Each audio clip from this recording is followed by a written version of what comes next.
Hey you folks, Steve here with another Red Strike video for you today. We're going to be looking at exercise scenario number 5, Baltops.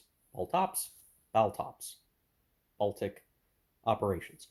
And this might ring a little familiar to the Baltap scenario from NATO. It does involve Denmark and really the challenges around the entrance into the North Sea from the Baltic Sea and all that good fun stuff. Um, and so I have the scenario beginning to be set up. We're using the E5 map. So this is on the back side of one of the battle scenario maps. The other half is for exercise 9. So I'm sort of covering that up with some of the game tracks. I do have the setup and reinforcement sheet hidden under some of these tracks over here. So we have a number of naval units to use in this scenario. So it's not actually fully set up.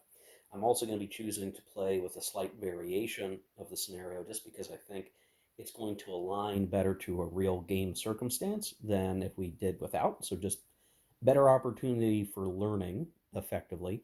And while I've got all this stuff over here, as we actually progress through the scenario, I'm going to have the map uh, view on the camera more centered like this so you can focus on the particular actions here.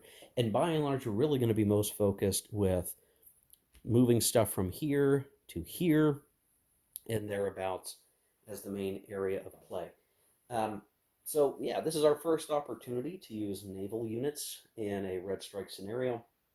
The nice thing is we are going to be working with both surface vessels, submarines, um, and an opportunity to use our amphibious combat transport, which is part of the variant. Now, couple of things. This is like the really basic mechanics of naval stuff. Like ground units, they can move once per game turn. That means the whole game turn. So despite there being 3 action stages, each individual naval unit can be moved, the one time. So you have to think carefully about when you're actually going to do that. And each action stage, the players are supposed to roll a d10. You have that result round up to determine how many naval units in a given action stage you can actually move. So you don't actually know until the action stage begins how many units you're going to get um, I guess, move, activate is the word I'm thinking of in my head, but it's really move. Um, so that might incentivize, if you get a good die roll early, you want to use those naval units, or else you might lose your opportunity later if you roll too low and you don't have enough, options to activate all the units. And both sides are going to have a fair number of units to use, so there may be cases where we don't actually get to activate or move, every unit potentially if we roll really cruddy and we don't, properly align our units that way. So again, I think, air is cool because air can use a sortie. They can basically be used every action stage, but instead naval units like ground units move the once. So about when you move them and what they do becomes obviously much more important. So if we want to kind of look at, well, what's an example naval unit even look like? Well, here's an example of one here. So we've got a range on there as well as movement. And as we flip to the back, we can see that range, let's see, make sure it's the same on both sides here. 6 on the back we see is because we have an RGM 84 missile capability at range 6 that we can leverage. And of course, we'd have to look up the missile rating on the missile chart and just see like how good is that, when and how would we use it. But you can see, much like air units, these naval units have a number of ratings. So there's a bombardment, much like air units. There's an anti-air, much like air units. There's an anti-ship rating, which is that third number 6 for this unit. And then you have subsurface to deal with subs, and then you have the ECM and the hits. So not too terribly dissimilar from air units. The difference obviously being that they're going to be out here in the water as opposed to flying all over. So obviously, much like area units, there's going to be a differentiation of capability and making sure that you know what are your potential options. Um, and so, just to show an example of like a more nuanced unit, here's a sort of battleship oriented unit. Wisconsin has multiple ratings here because we have a BGM 109 that can reach a range of 50, which is quite a lot, and then an RGM 84, which has a range of 6. Um, and that purple, I'm forgetting what that signifies. We'll talk back to that in a little bit. Um, and it's got some unit abilities, nuclear capable for the N. So when you look at like, okay, how to read these units in terms of like what can they do, what are they, really pretty similar to air units in that there's really clear uh, rating capabilities on the backs. You're going to want to be checking those to see the exact capabilities. Obviously, different units are going to be outfitted with different missile capabilities, so your ability to find an enemy and fire and conduct the operation that you want. You're going to have to examine your equipment packages, right? And obviously, I think my issue with Red Flag initially was I didn't notice how well I could have used the cruise missile capability of the Soviets. Well, kind of same thing here. Like there's going to be a variety of different units with different capabilities that can all do different things, and we'll have to peel that back and understand what our options are. Now, this given scenario really wants us to do two things. It wants us to increase the mining level, and there are little marks, little boxes here in the C zones that are where we put that. So we'll take an action to lay mines that will increase the level of mining in a particular C zone. So we need to get that up. I think we need to get the Baltic approaches C zone, which is actually up here, not here, up here, to level 2. And then we also, the normal scenario is we need to get a surface vessel somewhere in one of these hexes that are marked out in the border here with the stars.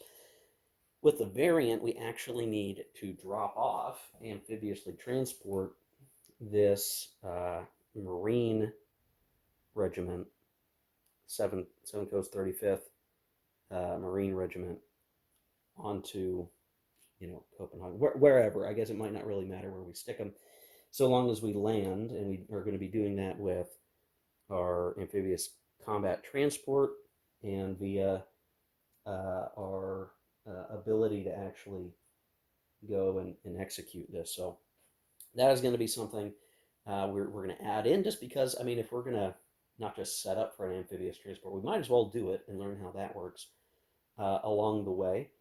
And like air and ground units, naval units are going to tend to have two different modes, but these ones are a little more discrete. It's either going to be they are at sea, meaning they're somewhere out here doing stuff at start, stick them out there. And they may have already been that way at the start of the turn or the start of the action stage.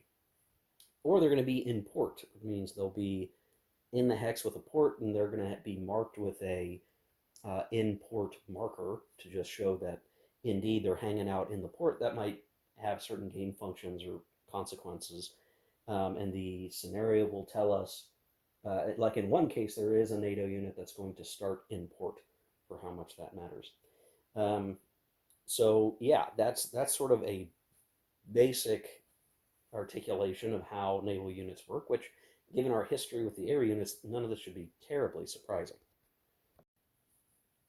Now, here's the scenario actually set up. So you can see we've got some stuff in port. One of the Warsaw Pact ship or naval units. Our ground unit. I have our combat transport off map for the moment, and then we have a unit in port. There are reinforcements that are going to come in for turn 2, so a nice increase of units for Warsaw Pact. I have them on the turn track.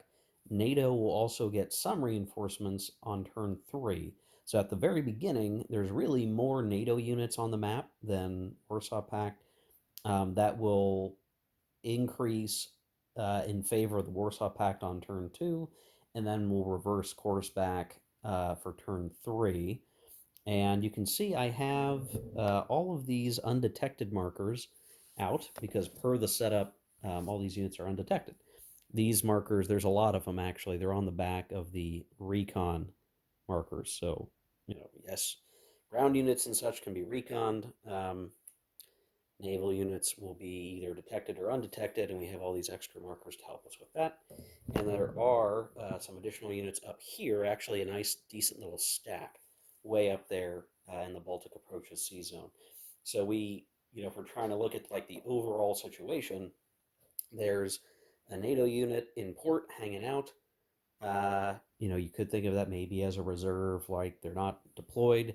And then we've got 4 units that are deployed near Denmark.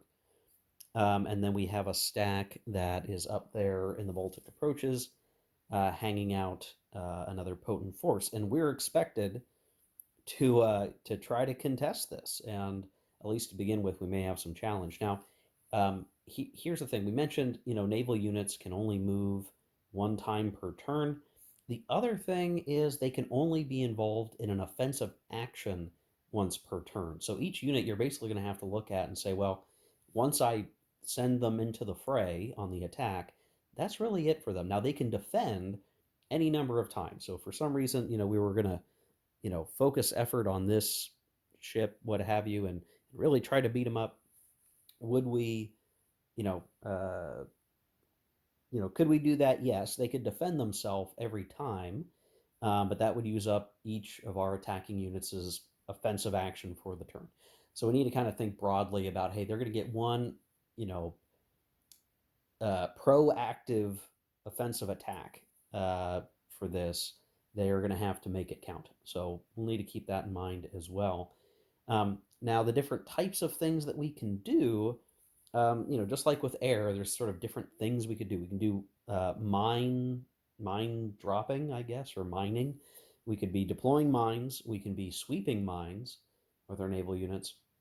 We can then also be uh, commencing bombardment, which would work not too dissimilarly from air unit bombardment or long range missile bombardment, where we're going to use the B rating on ships, and we could potentially do some strike hits with that with bombardment. So you think big battleships or things that could launch missiles. That's going to be kind of their bombardment actions.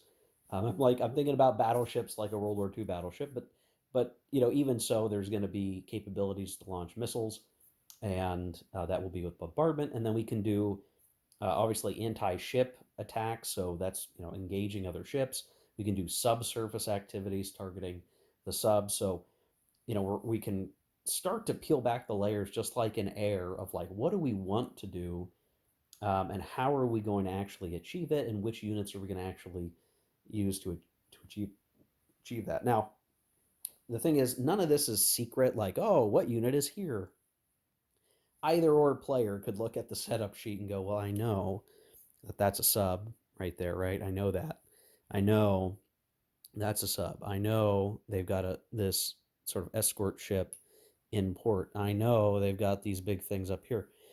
But they're all still technically undetected. So we have to, if we're really going to like mess with these guys, we have to hope to successfully detect them and then use our units to get after them. Now, the one thing we have to, the one thing, there's so many things to consider, guys. I'm sorry.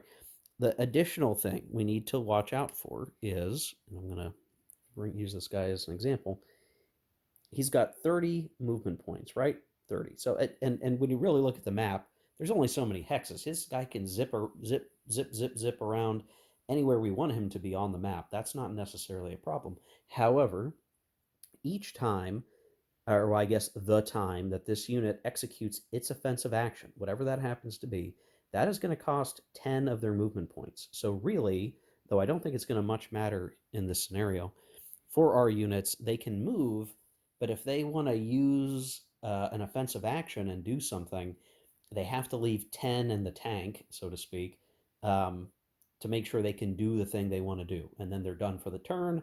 On the next turn, they can do something else again. And that's for the whole turn. So you figure for the 3 turns we have to operate with, the units that are all on the map right now can basically do a maximum of 3 offensive actions, only one per turn. Now, for the action stages and how this is handled, and it's kind of interesting, it's somewhat similar to air units, where in a given action stage, the initiative player can do their stuff, and the reaction player can intercept. So, yes, indeed, naval units can intercept, not dissimilar to air units. And that's one way to move your naval units, is as interceptors.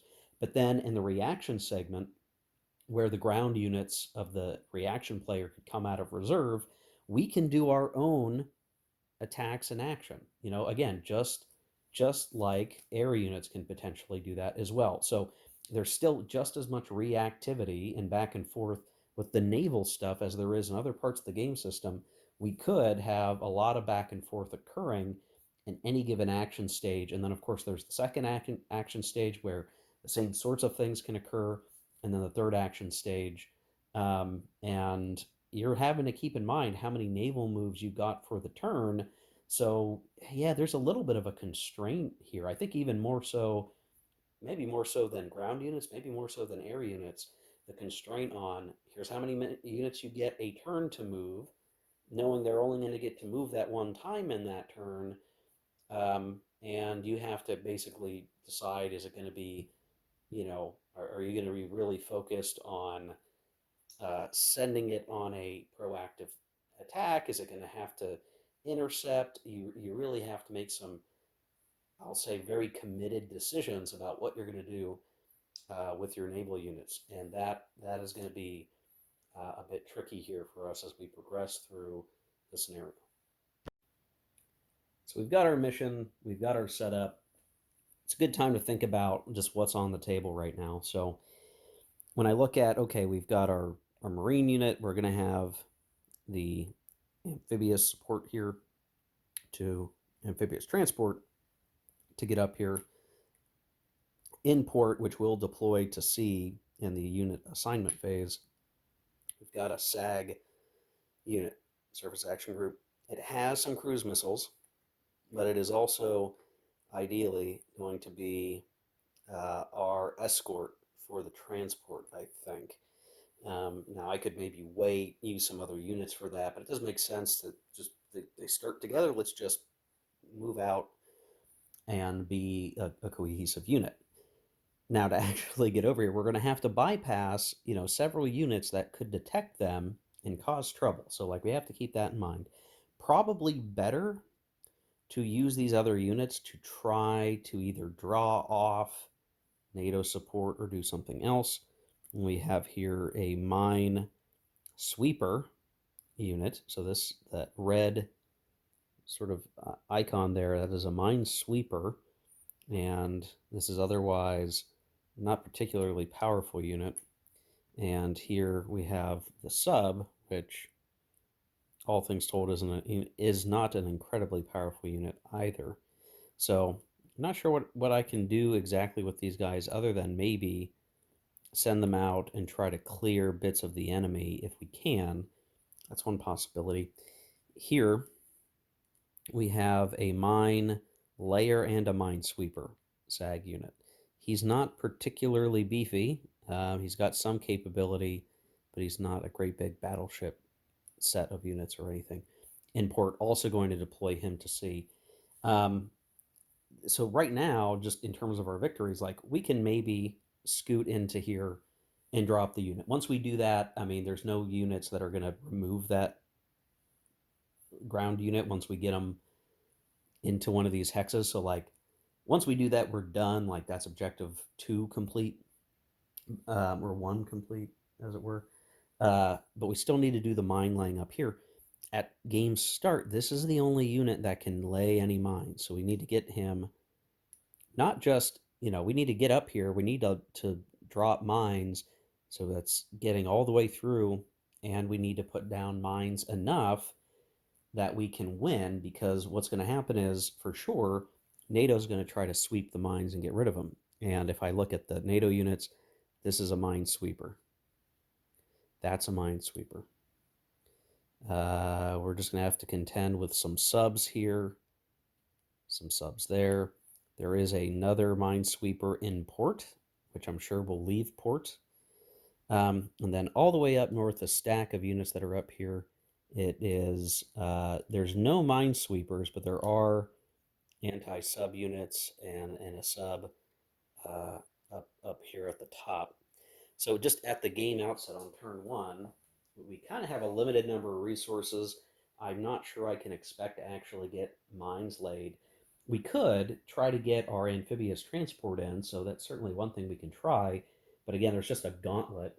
The thing about it will become even more difficult in the turn three when NATO gets its reinforcements because they will get uh, another strong, like very strong surface action group units, um, all very, and then a sub, and all of these being reasonably strong units that are going to bang up anything else that is out on the map. So we need to get our amphibious transport over, try to get that amphibious invasion done early, because the swarm of surface action group units that come onto the board could give us a lot of trouble.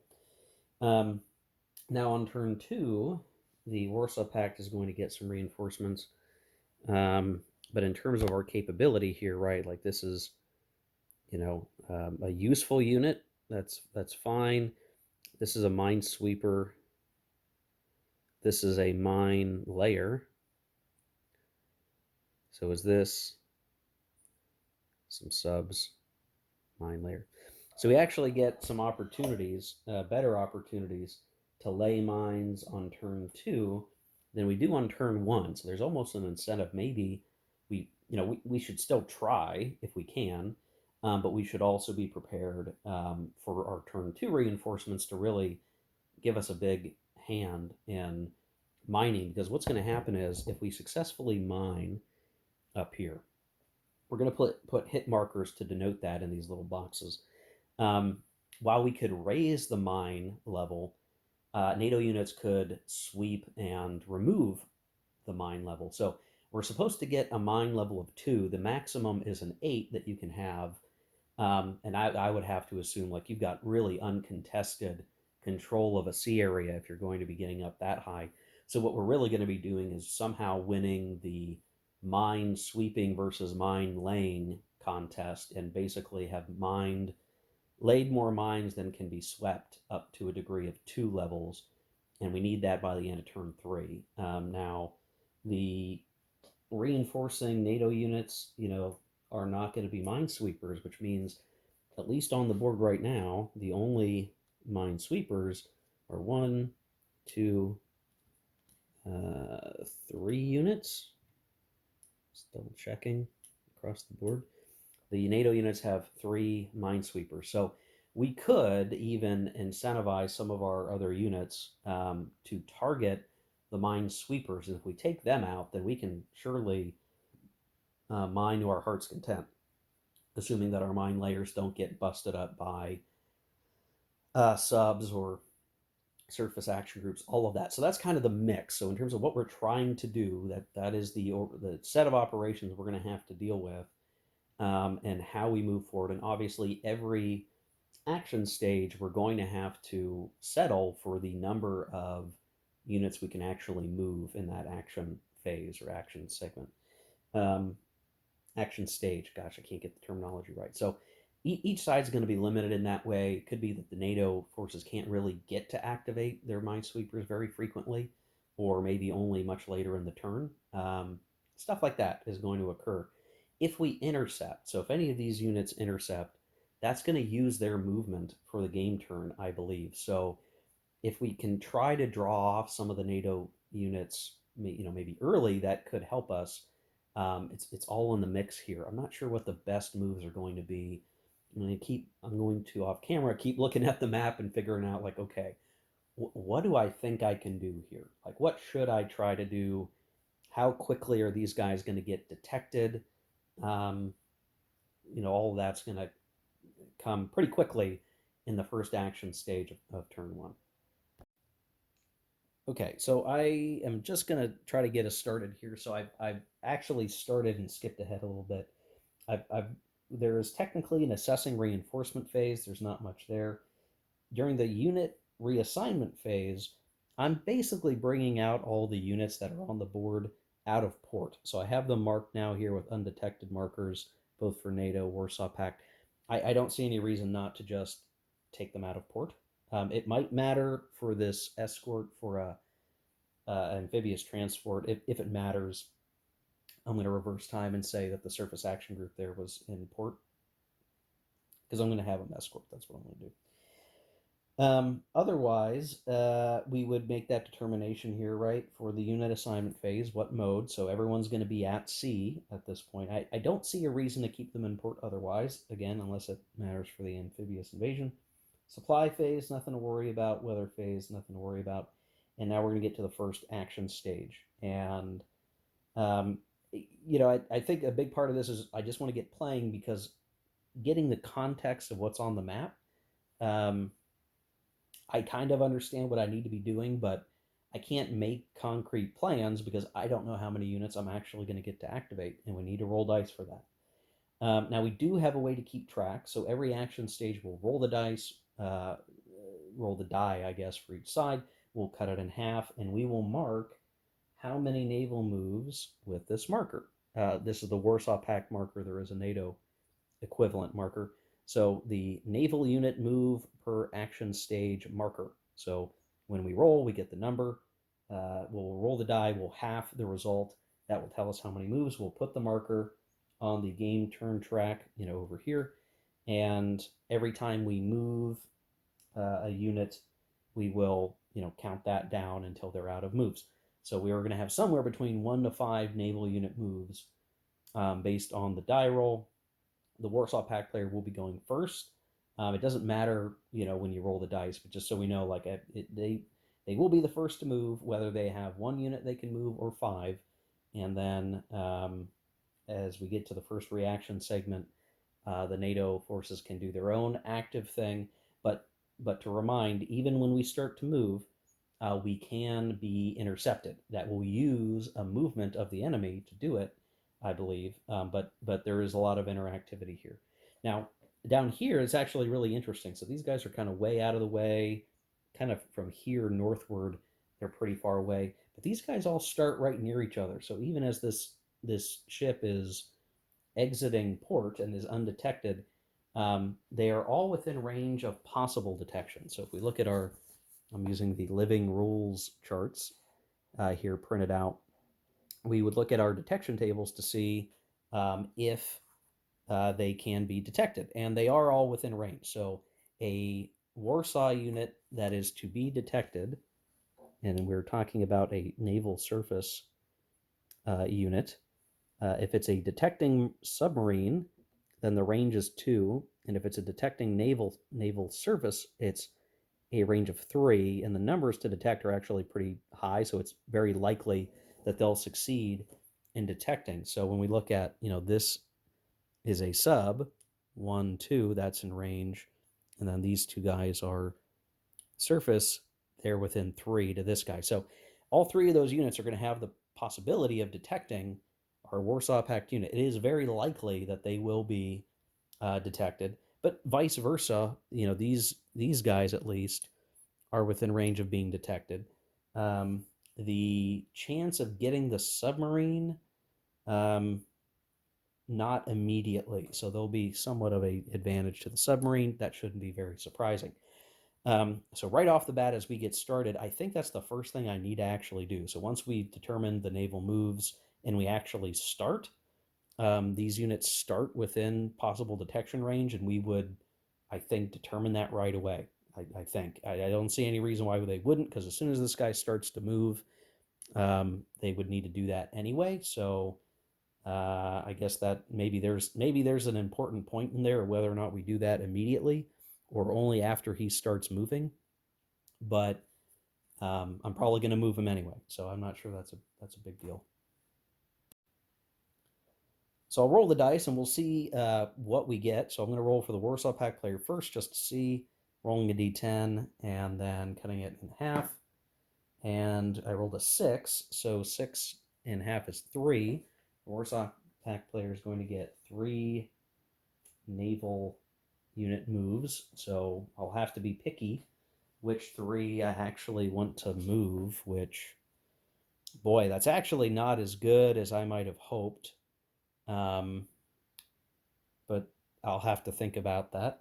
And then here's NATO. Ooh, and they only rolled a two down to one. Um, Now that's kind of interesting. So really, uh, detections are all going to happen, but we're only going to be able to intercept with one unit. And I think if we knew that, I don't think that's secret information. Um, but if that's the case, that actually incentivizes me to possibly run the amphibious unit in invasion early, because if they can only respond with one unit, we could send this guy out and maybe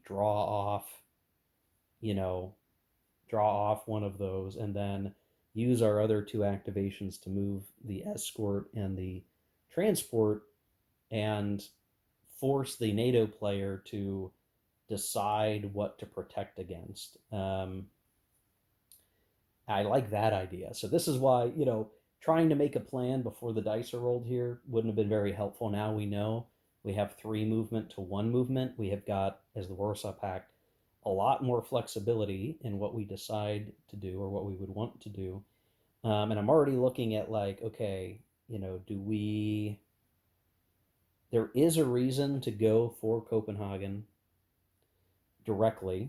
Um, because you automatically get detected if you pass through a enemy city hex.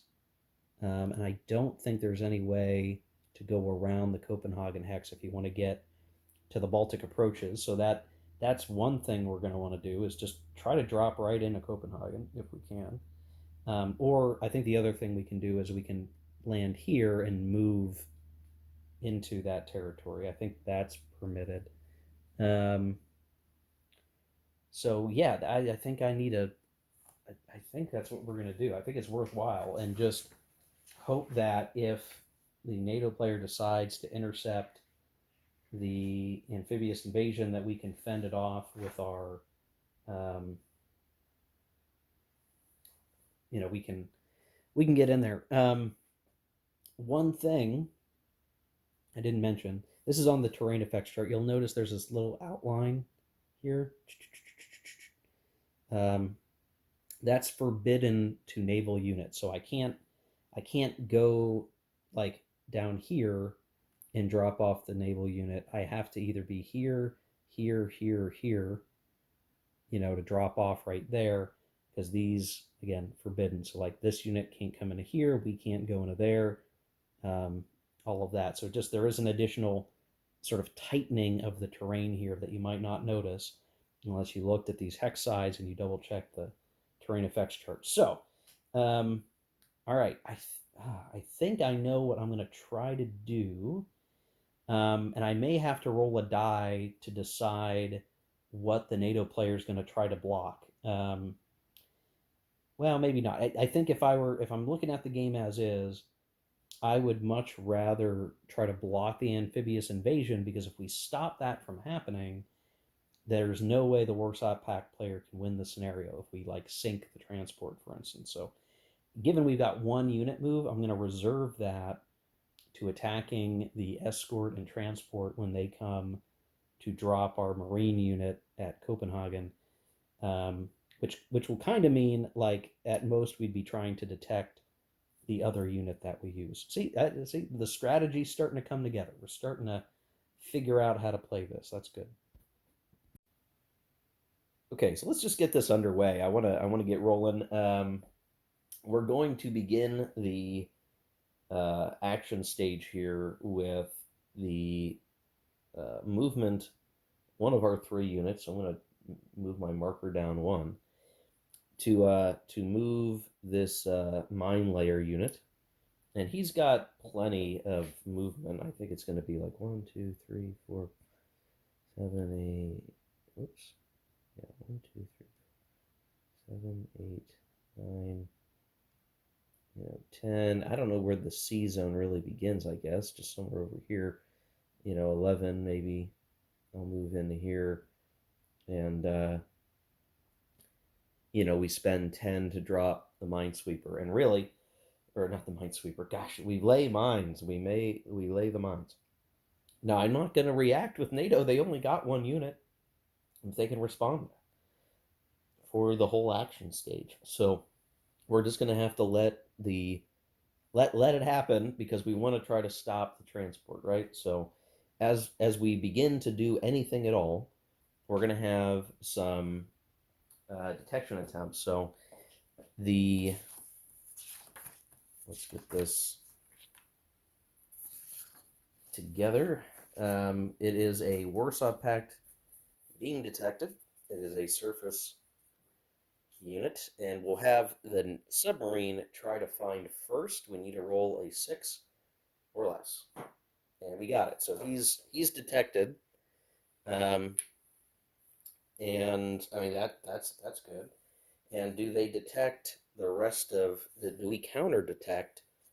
We probably are not going to detect the submarine, but we are a surface vessel trying to detect a submarine. Well, we're not in range for that yet.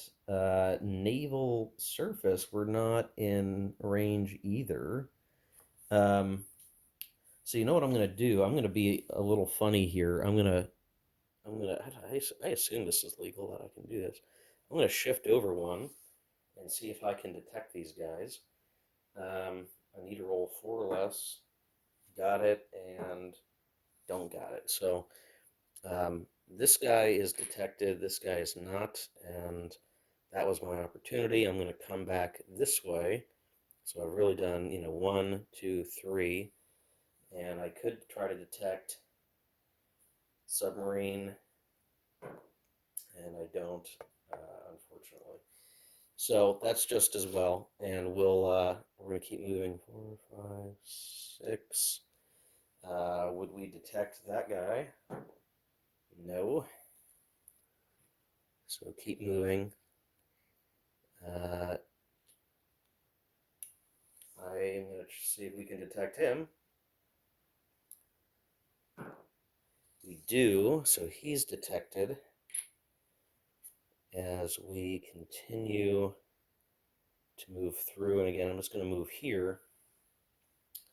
Um, so is there any reason not to move up close to those guys and try to detect them? I don't know. Um, we might not detect everybody, but this, well, yeah, maybe I should. Maybe I should just go up here, try to detect, um, and failure, and got him, and failure. So we really only managed to detect one of these guys, but safe enough to know that that's going on. And we're going to spend, basically the rest of our movement here, and I'm going to, I guess, twist him sideways a bit. We're going to put a, I need a control marker of some sort. We are going to put a mine level into the C zone so you can kind of see, it's just the edge of the map. There's the box up here. We're laying mines and we're laying it down, and I'm trying to see if I can get a control marker of some sort so we can remember that that is the Warsaw Pact. Yeah, I'll have to find something. I'll have to find something that I can use for that. But right now we know they've mined. Technically, I think the NATO forces could lay their own mines, and you track them separately. And I believe you're only hurt or damaged by enemy mines. The rules, there's an example in the rules that seems to indicate no matter what, you could be hit by your own mines. But the actual rules state that you are only harmed by enemy mines. So um, there might be a little bit of weirdness there, but I'm going to go with what the rules say, and I am reading the errated living rules rulebook for that. So we go in. We are laying down mines. So we're halfway to what we need. Granted, we are sure to expect that the NATO forces will probably try to sweep those mines, but we've started the struggle, and we've done so without being intercepted. The NATO forces, you can interpret this as the NATO forces just not being ready. Like, it's sort of surprised we detected them. What do we do, sir? We don't know. It's just come over here and then fake out, and we go and sail past Copenhagen, which I'm a little surprised that I can do that. And really, this would be where, like, wouldn't you want to stop him with one of these units? But we only have one move. And so, like, if I had gotten two NATO moves, I certainly would have tried to intercept that guy. But um, we don't want to lose Copenhagen. So, letting one little ship out there and we outnumber him up here. I mean, I don't know. That's probably fine. The NATO forces can deal with that. Would you believe that I've already screwed up? I feel like I could have just re-recorded this, but I'm going to own up to my mistake and talk through it so that you don't make the same mistake. We're going to make a point of this, guys. Um, in the naval movement rules, coastal hexes, these hexes that are, uh, have some bit of land in them, actually cost 5 movement to move through. So, regular open water, it's 1, but as soon as we start going through this more coastal narrow terrain, right, we're trying to sail through here, that becomes uh, a a difficult thing to maneuver and navigate, and we get slowed down. So I actually would not have had enough movement, and in fact, I probably wouldn't have gotten so close as to detect these guys. So, I mean, if we want to retrace our steps, I went 1, 2, 3, 4, and really what I would do is 5, 6, 7, because technically I think that is considered a coastal hex. 7, 8, and now we're starting to enter into these coastal waters. So it'd be 13, 18, 23, and then another 5, 28 to get to here. And then we could do, I can move in like that and be in the Baltic approaches sea zone, um, and safely away from the congested waters of the coast. But I'm out of movement.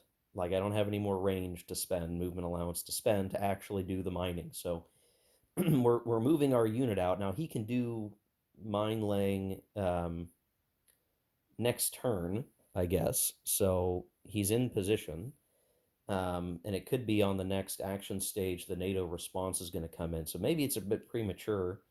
And that congestion is our principal problem, you could say, that we're going to have to deal with. So, not quite as far as I would have wanted to go. Could I have saved enough movement points somehow to still lay the mines if I didn't do my move back? No, I would have needed 10 left over in this hex, free and clear to lay the mines. So I'm just getting in a position. That's the best I could do. I've been detected. No one wanted to touch me because they're assuming there's something worse coming, and technically that would be true. Maybe we're catching NATO by surprise here. So sorry for the mistake there. If you caught it before I corrected it, good job on you. But this is a thing to watch out for. You could very easily get into the, like, oh, okay, 1, 2, 3, 4, 5, 6, move the way through. But nope, those coastal waters um, cost a fair bit more, and you need to deal with that. So um, keep that in mind. So I was getting all excited to send my amphibious transport, but with the help again of the very responsive Red Strike Facebook group, turns out that is a risky proposition. So the way the interception rules work is that if there's an interception and there's an interception combat, doesn't matter what the combat is, even if no damage is done, the moving unit has to stop. So, why does this matter? Well, probably most importantly, we did detect these units here, and each of these have a range of 6 for their Harpoon cruise missile packages. Now, at range 6, they might not hit anything. Almost assuredly wouldn't, because of the non-recon status of any unit moving in this scenario, because we don't have good recon capability. But if we were to start moving our naval transport down here, and we start moving, doot doot doot doot doot doot doot doot, well, as soon as we're within the detection range of the subs, whichever one, it's a high chance that we're going to be detected. Almost certain that we're going to be detected. And what will happen is, if the hex that they're detected in is within range of one of these units, and it's going to be this one, that unit can intercept and fire its harpoon immediately. It doesn't have to move really; it can just fire essentially, no matter where the units are going to get to. To my accounting here, if I'm getting this stuff right now, it could be I'm getting it wrong, but I believe this to be true. Um, so if it's a sub detecting Warsaw Pact surface, again, that's 3 hex range, 70% chance of discovery. So, you figure one, two, three, as soon as we get up into here, and even if they got to move, 2 hexes or whatever, um, before they fire, they're going to fire. And as soon as that harpoon missile is fired, even though, certainly, even if they miss, regardless of our ability to fire back, in which in this case, I don't think we'd be able to fire back. We probably wouldn't be. We'd maybe be in range to fire back, but regardless, we would have to stop moving, and we would be stopping movement somewhere around here, right in the smack dab middle of the map. And maybe in the second action stage, the NATO forces could get a really high die roll, activate pretty much everybody that, it could happen, or they could activate many of these units, and they could pile on and destroy the escort, who has, I mean, 4 hits. Maybe the escort would survive, um, but then they'd have opportunities to be wearing away at the transport itself, and possibly us losing the unit. Excuse me, which would really mean we lose the whole scenario. So I had this idea. Oh, okay. Well, if we let this mine layer through, we have one unit to respond with as NATO. Well, one is all we need to at least stall out the Warsaw Pact movement, and then potentially leave them open for the rest of the turn to being swarmed, and that's a critical situation here. It really would matter on what the die rolls are in action stage 2. So there's a tremendous amount of risk. If I decide to do the transport now, even with an escort, let's just get him over there. He's going to stop around here. He's going to maybe get hit with a cruise missile, probably not actually going to get hit by it, but the danger causes a halt in operations, and that puts us into the risk area of possibly getting swarmed. It could mean that, and if I look at the capabilities here, oh gosh, anti-ship for, this sub would probably come in. That sub would probably come in. These guys might come in. These guys could come in. It could be a real rough show, and the ability to actually take these hits. The ECM rating of our escort's not that good. So now I'm starting to get, maybe I'm just wussing out here, but I don't think I want to try it. I still have 2 moves, 2 more Warsaw Pact moves. I think I need to use some alternative units and let turn 2 be our really big turn, where we're going to have more capabilities to do more stuff, um, because we're going to get a lot more units. We'll be able to apply more pressure. We need to do some shaping operations before the invasion completes. And it's just funny to me because I can look at this and go, well, In NATO, the Cold War goes hot. All this stuff is abstracted to a die roll, and you just land, near Copenhagen, and that's it. Here, we actually have to think about all the different naval units that would exist here and how they operate and what we're going to do. So while this guy kind of slipped away, was ignored because NATO command is expecting another move, now I'm thinking, okay, well, maybe I don't want to actually do this. I don't want to put my troops at risk here in my transports. Let's do something else. That something else is probably moving our sub and our SAG 2, Surface Action Group 2, um, in to try to detect these subs and push them out of the way so that on a future turn uh, we can be a little more effective maybe in what we need to do. or even, I mean, well, yeah, I guess we'd have to wait until the next action stage, but we could maybe ding enough of these guys down that, well, 4 capacity. 2 capacity, 3 capacity. It's going to be hard to completely eliminate these guys, but if we can hurt them, then they at least have worse ratings throughout. We just start so outnumbered at on turn one of the scenario that it's hard to figure out like what can we do. These guys are detected. That's good. I think getting detections done is very helpful because then it means we're not going to be surprised.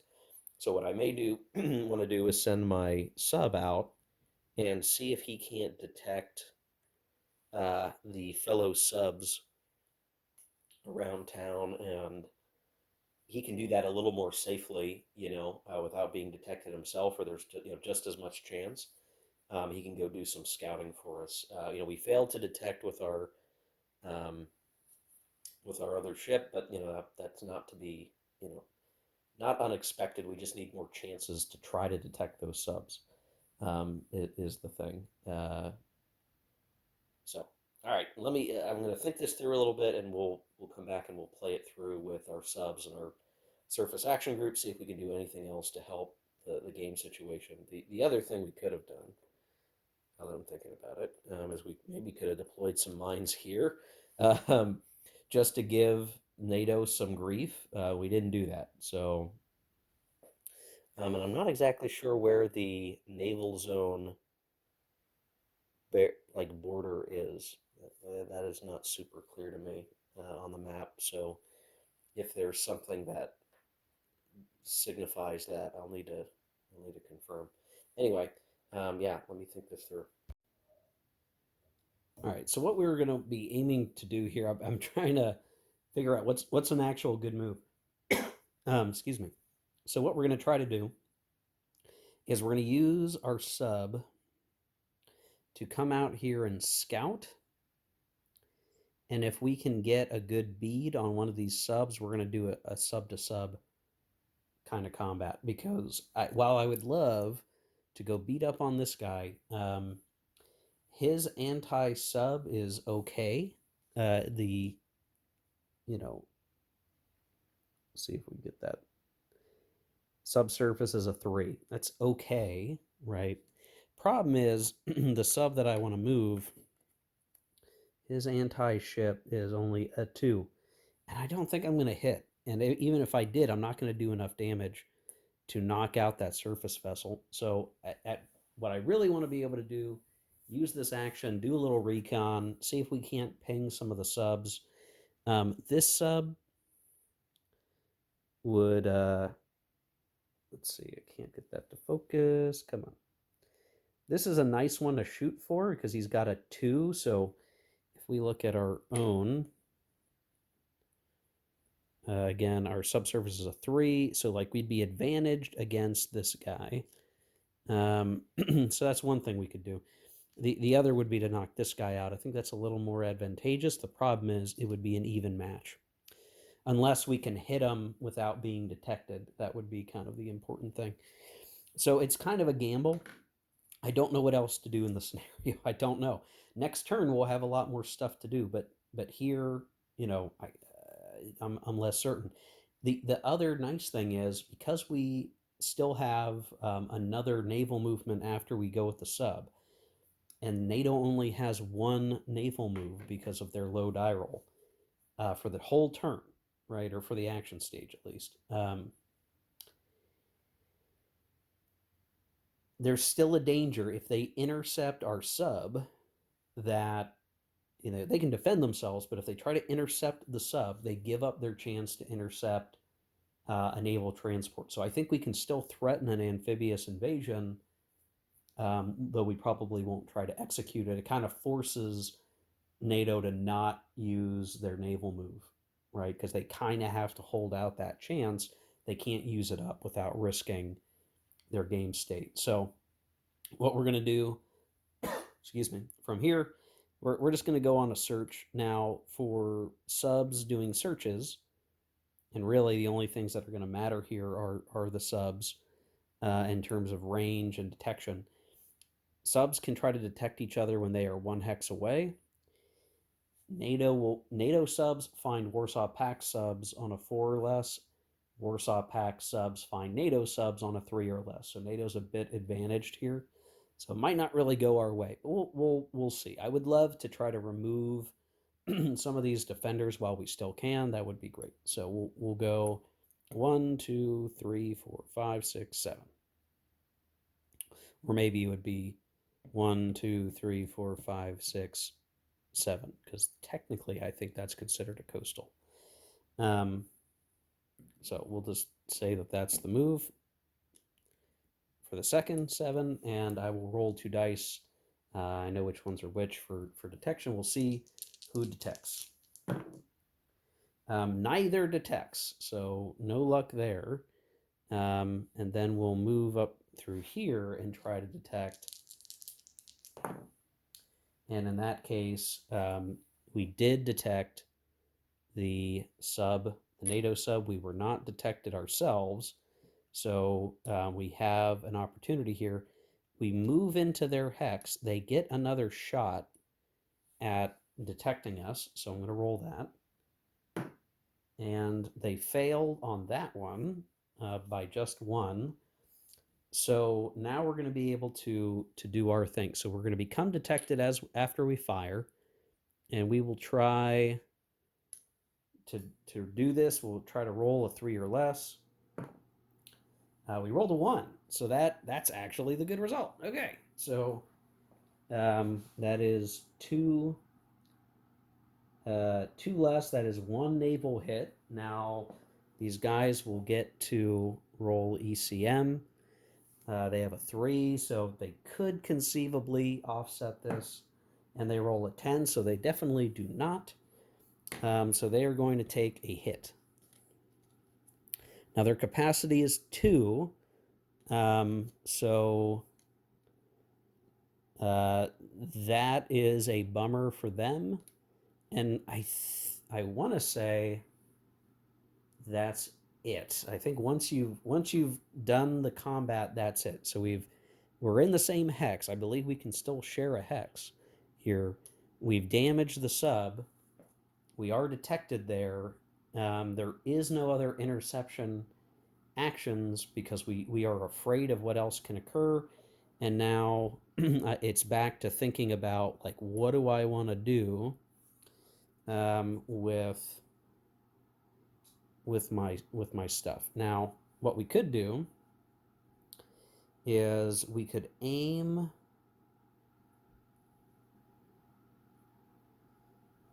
Yeah, this is going to be tricky. We could send this surface action group out on their own and try to clear.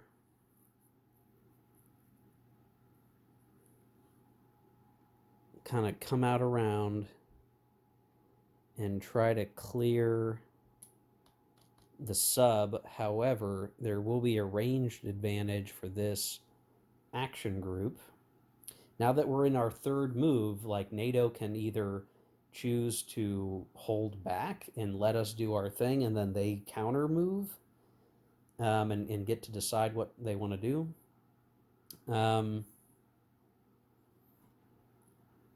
We don't have great range, so that's kind of the rub here. We've got a minesweeper that could maybe hit something. I don't have a lot of confidence in that unit. Um, hmm.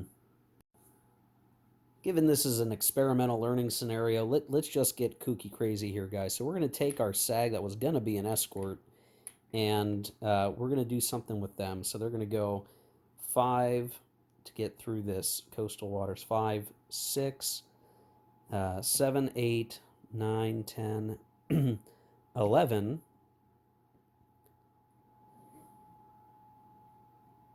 Right? 5, 6, 7, 8, 9, 10, 11. And we've got some possible detections. So we're out of range for this sub. A surface, naval surface, finding naval surface is 3 hexes. One, well, 1, 2, 3. So it is possible that we get detected by that, and they could fire cruise missiles at us. So we're going to roll for it. NATO surface detecting surface is a 7. So very likely we're going to be spotted here. And we are. So they are spotted. And because this is the last, real opportunity, we will say that they're going to fire. Um, fire those missiles. It's probably not going to hit. I can't imagine that they will. So we are talking about RGM-84 harpoons. Let's see, air naval targets. Okay. Harpoons, a range of 1, 2, 3 is a 5, and then we have a +2 because we are not reconnoitered. So this is going to be pretty hard to hit, but we're going to give it a shot. And I don't think these guys are going to be in range to fire back. I don't believe. We'll check that in a second, but here we're going to fire. And no, that is a surefire miss. Um, this has an SSN 14, which is it? Yeah, 14. A Silex surface range of 3. Oh man, yeah, we'd have to. I mean, very unlikely we're going to hit. Um,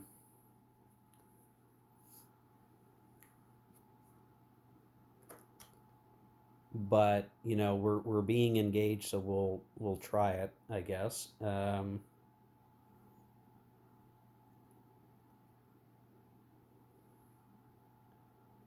We need to roll. Man,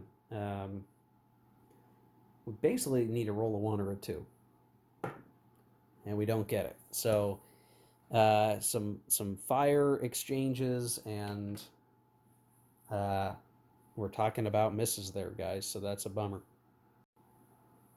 Now, it's worth pointing out that because these units both used their missiles, anti ship missiles, we do have to mark the usage of the missiles. So here, each ship generally should have 2 shots. So we are saying 1 shot from this unit.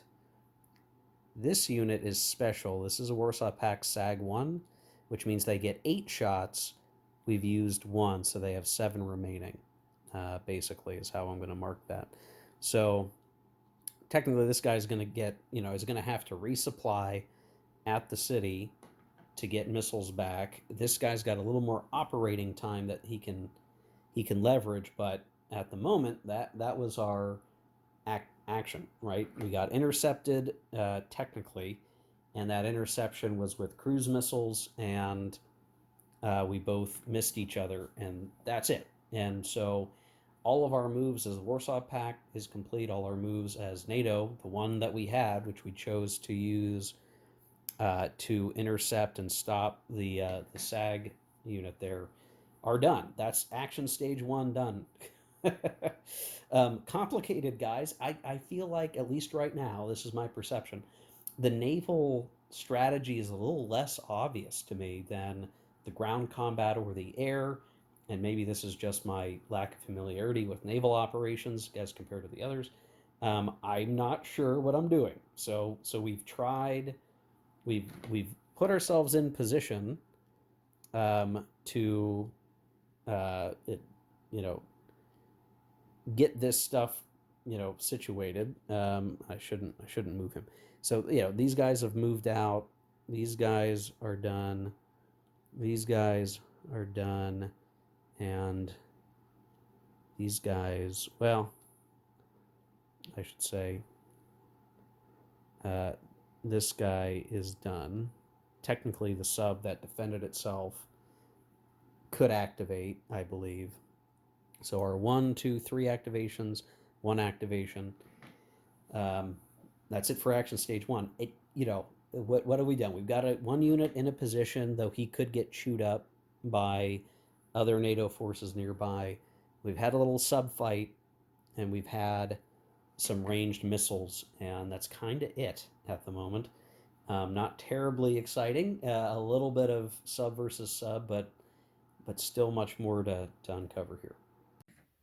So for the next action stage, story is very similar. We're going to uh, roll the dice. We're going to half it, round up, and see who's going to get how many activations this action stage. So um, there's not that many units for Warsaw Pact left to activate, so we could actually start to see some NATO responses that could be very powerful. So we're going to roll dice. I'm going to roll both at the same time, and we'll see where we're at.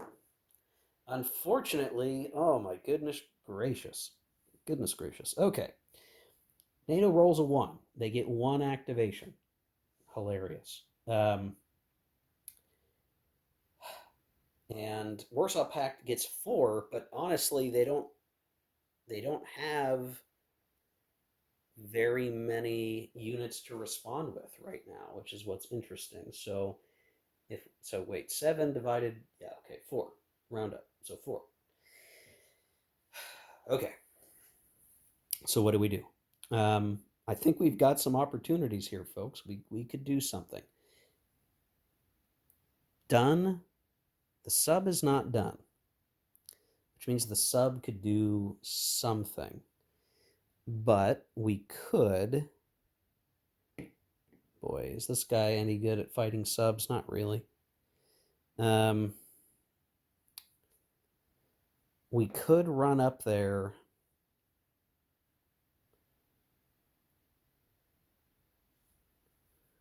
See this. The problem is this sub's going to detect the transport if we try to send the transport.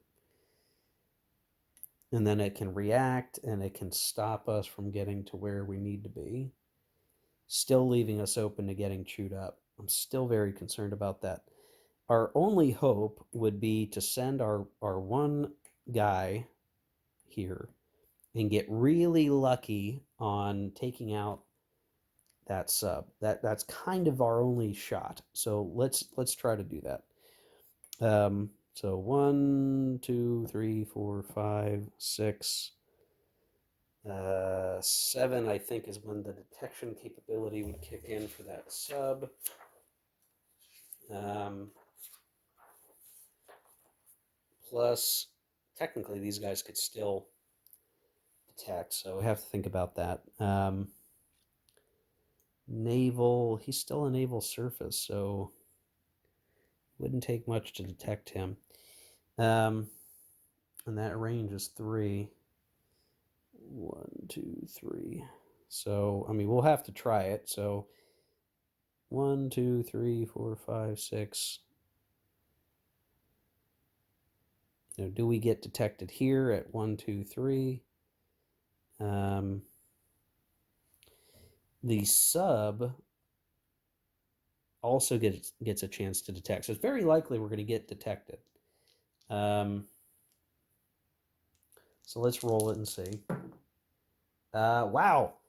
Wow. Okay. Both attempts to detect have failed, which means this is surprising to me. I'm losing track of my counters here, guys. I'm going to take this off for just a second. So he would get to here. They failed detection 1, 2, 3, 4, 5, 6. I want to stay away from him. 11, 12.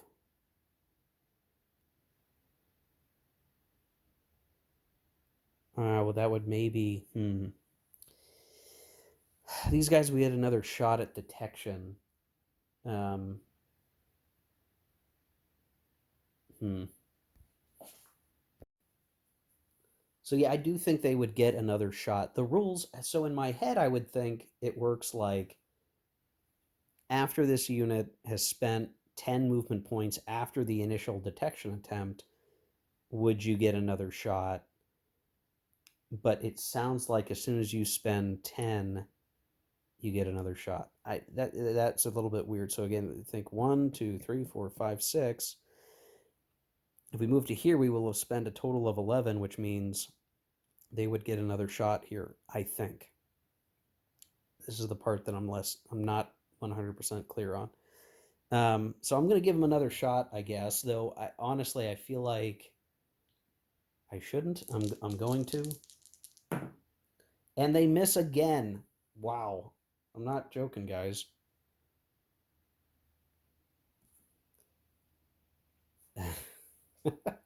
Okay, and then this guy comes into this hex. This is actually the sub's last chance. I can't imagine. I can't imagine they're not going to get this.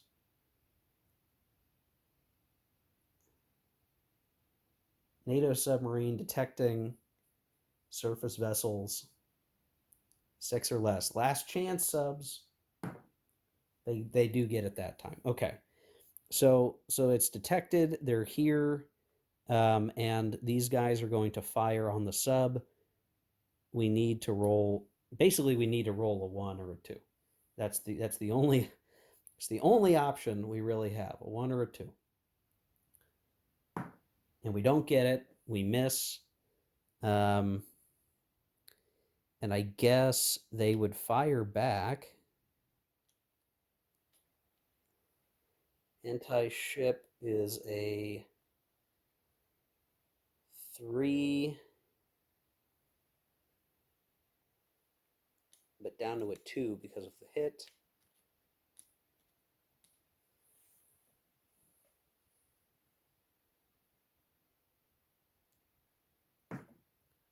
And they missed too. Okay, well, so much for that. Um, Again, the NATO unit does not need to do anything there. This guy is done, and I'm gonna have to double check on the missile counts. Okay, yeah, the subs. So a couple of things. I'm replacing some of these markers. So there is an AS missile -1 marker, using it for him. These guys retain their special marker because they have 7 shots left, and then these guys are done. This guy's still able to be activated, but he has a hit, and he's used anti-ship missiles once as a sub. So our goal of trying to shut the NATO sub down to stop any potential chance of us getting into the coast failed, at least as best as I can tell. So now it's a thought about what are our options that we could try to leverage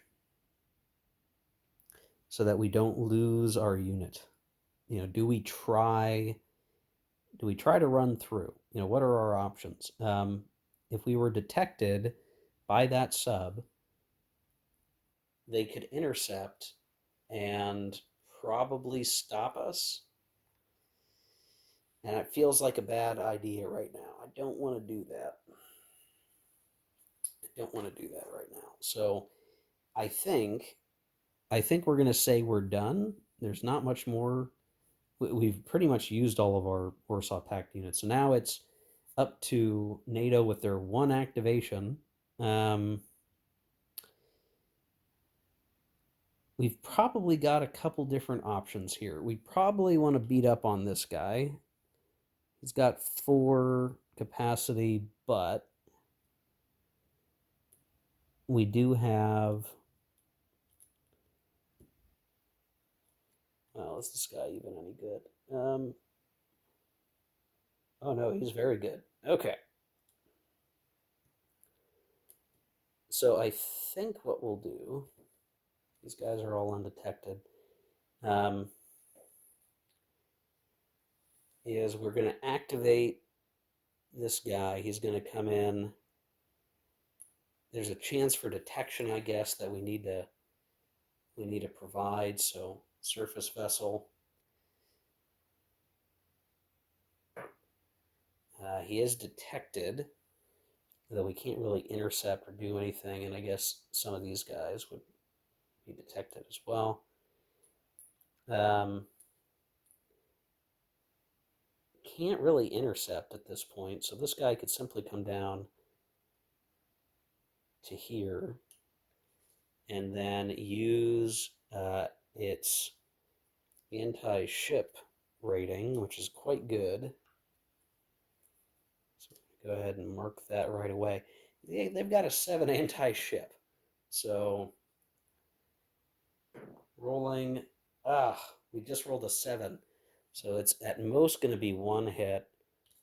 Rolling ECM, they have a really crappy ECM, so this might be something. Yeah, they failed ECM, so they get 1 hit. And the simultaneous shot. Oh, we don't have anti-ship, so that is just them getting picked on. Wow, all right.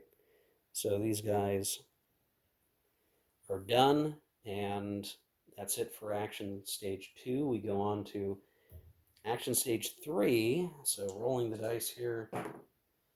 So here, and this is the case where NATO will go first. NATO finally gets a large number of activations. They get 4. Warsaw Pact only gets 2. And again, they don't have any more units that can really move for the turn other than if they want to make that gambit to come all the way over. So what can we try to do? We certainly are going to leave our sub unactivated because that's still the last line of defense for us to get into the coast and intercept, to detect and intercept. So we're not going to do that. We're not going to mess with him. We could send this guy to go do some nasty business. He's a strong unit. Um, and we could try to disrupt SAG 1. So that would be quite an interesting little fight. Um, certainly,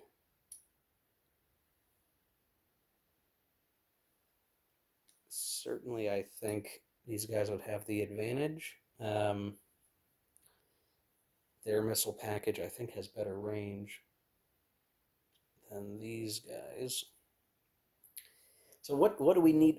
I guess as NATO, like, what are our real objectives at this point? Just the camera up here. We've got this guy who could come over and possibly, he's really an anti-airship allotment. He could come over and just continue to beat up on the other ship, though at this point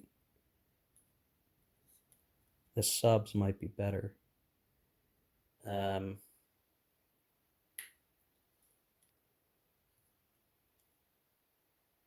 I don't see any reason why we couldn't just activate both. This guy's just not, he doesn't have very good anti-ship. So we'll activate him. He's already detected. He's going to come into this hex and he's going to fire.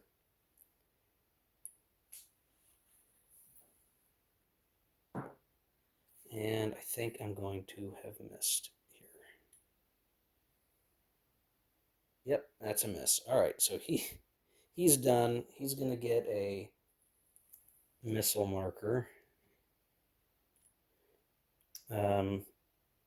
we're going to have this guy come in, and there's a chance that the Warsaw Pact unit will detect the sub.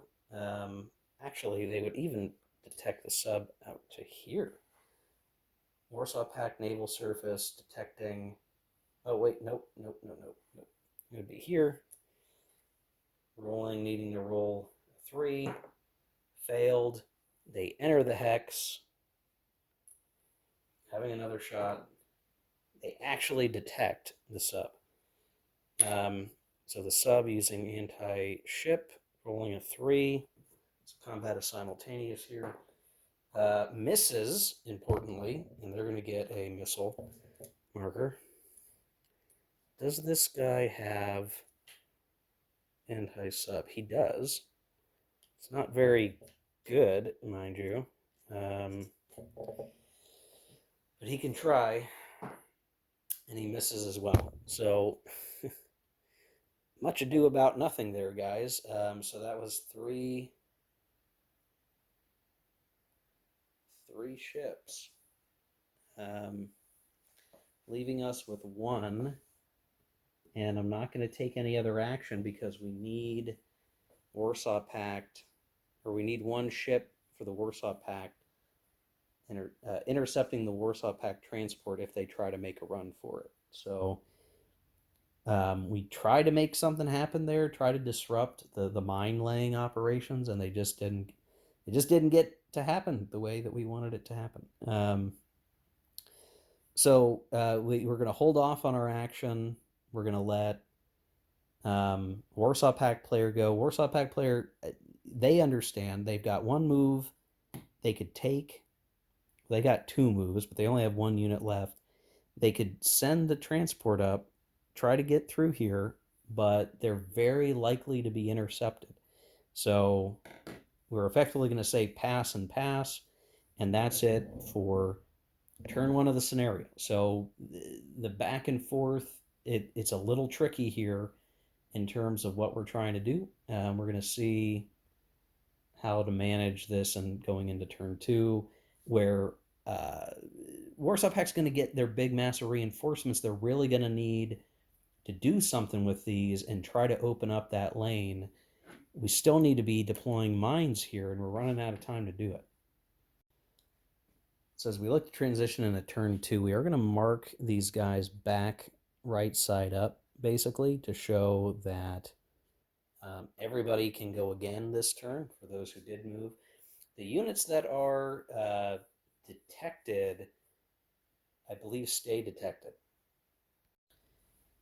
Now you might be wondering, what about those subs? Do those subs become undetected? Well, they would, but only if they were outside of enemy detection ranges, like as is. Like we've not lost track of who's been detected yet. So the subs locations are relatively known, um, and so on and so forth. The surface ships are never going to lose their detected status. So there's only a couple ships left that have not been detected in some capacity. Um, so we're going to have to contend with that. Now those reinforcements are coming in, and I believe so. How this is going to be is they're going to enter off the eastern map edge, and to just take a gander at what we're dealing with here, we've got a sub that is quite a good sub actually, with a really good anti-ship capability. Um, so that's and would probably win a sub fight. So that's a good unit. What else we get? We got SAG 5. This is another heavy munitions unit. You know what's weird? I think that SAG 5. Oh my goodness, guys. I'm so sorry. I'm so sorry. It is, I believe, a different SAG 1 unit that gets um, the extra missile allotment, not this one. So I'm going to have to update that. That's my bad. Because these units that are this way are supposed to have a little missile unit icon. That means you have the heavy allotment of missiles. So we do get one of those. We get this SAG 5 unit. Generally okay at many things. Uh, Cruise missiles may be an important component of that. What else we get? We get a mine layer minesweeper. So this is going to be important in case our mine layer gets further busted up. Also have a nice allotment of cruise missiles. This is actually a really good unit, anti-ship of 5. So we'll have to use this guy judiciously. I may want to save him as a late mover in case we need him to do mine laying duty and we've not been able to do it otherwise. SAG 6, also a mine layer, minesweeper. Decent anti-air ratings. There's no air in this scenario, but any help is appreciated. Get another one of these smaller subs. Just good to have. High capacity of hits, though. That's nice. And then we get another mine laying, I believe is what that is. And wow, this is like the bee's knees unit. Holy cow. Yes, okay. Well, those are all fine, good units.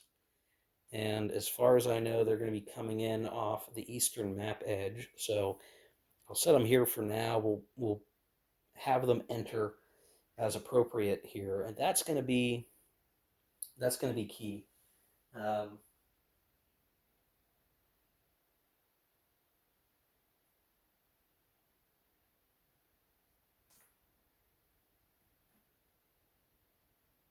in terms of initiative, I think the Warsaw Pact still has initiative for this. I'm trying to see if there's any change needed for that.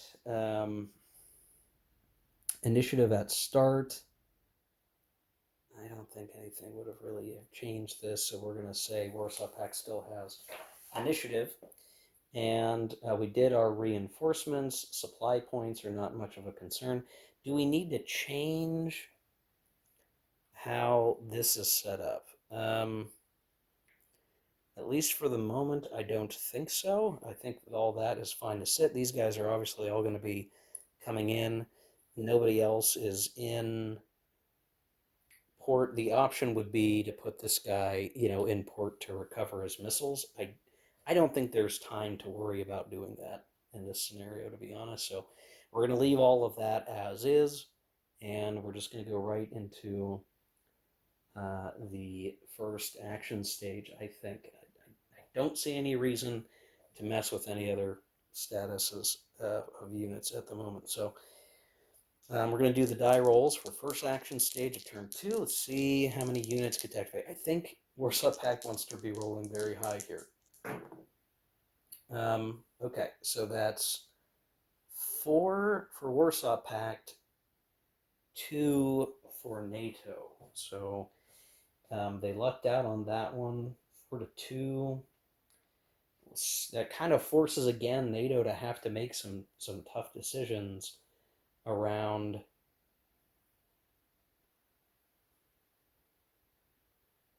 around how they respond. 4 moves. And again, this is going to come down to forcing the issue on the NATO forces that are out there. Again, I feel like I need to clear the way for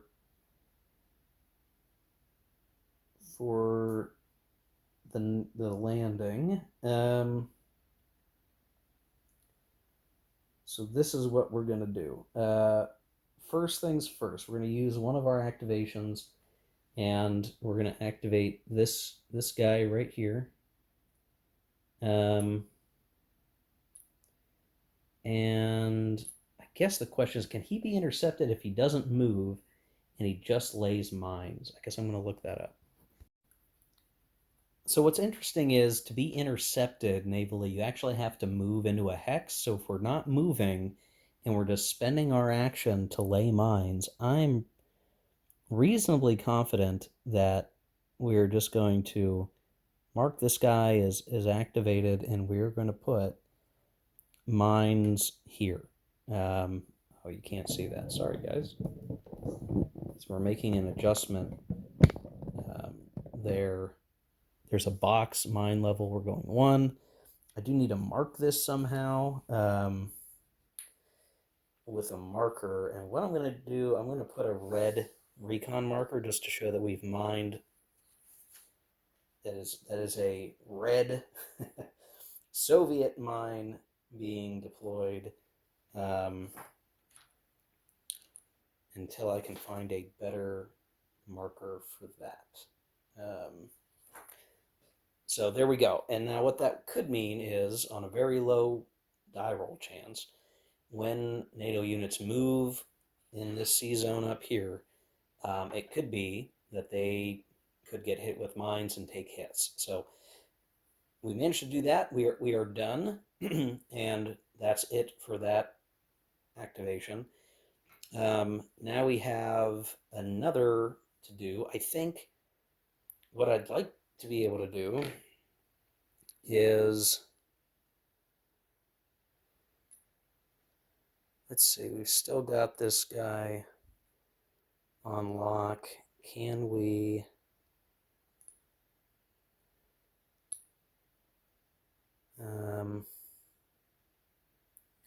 I would like to stop that guy.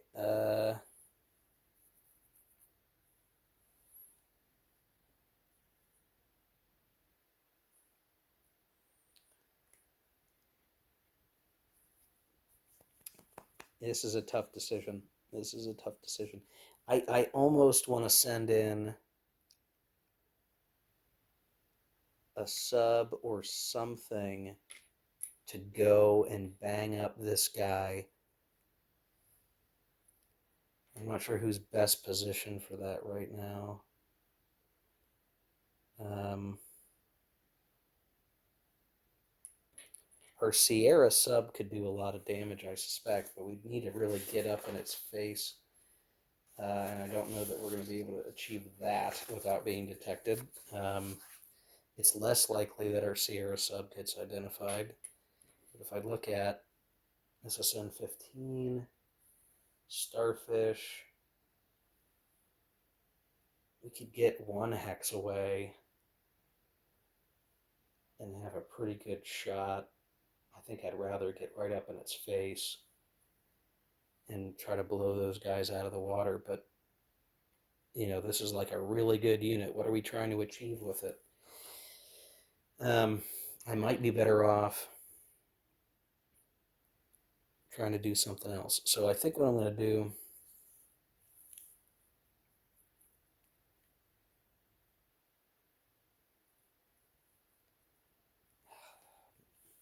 Okay.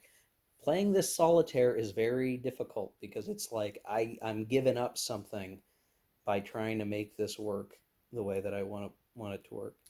Um,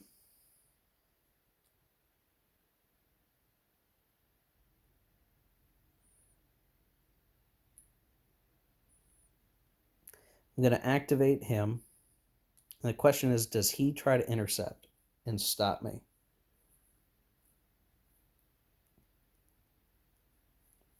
If we do, we lose him. And we could open ourselves up to... Oh, man.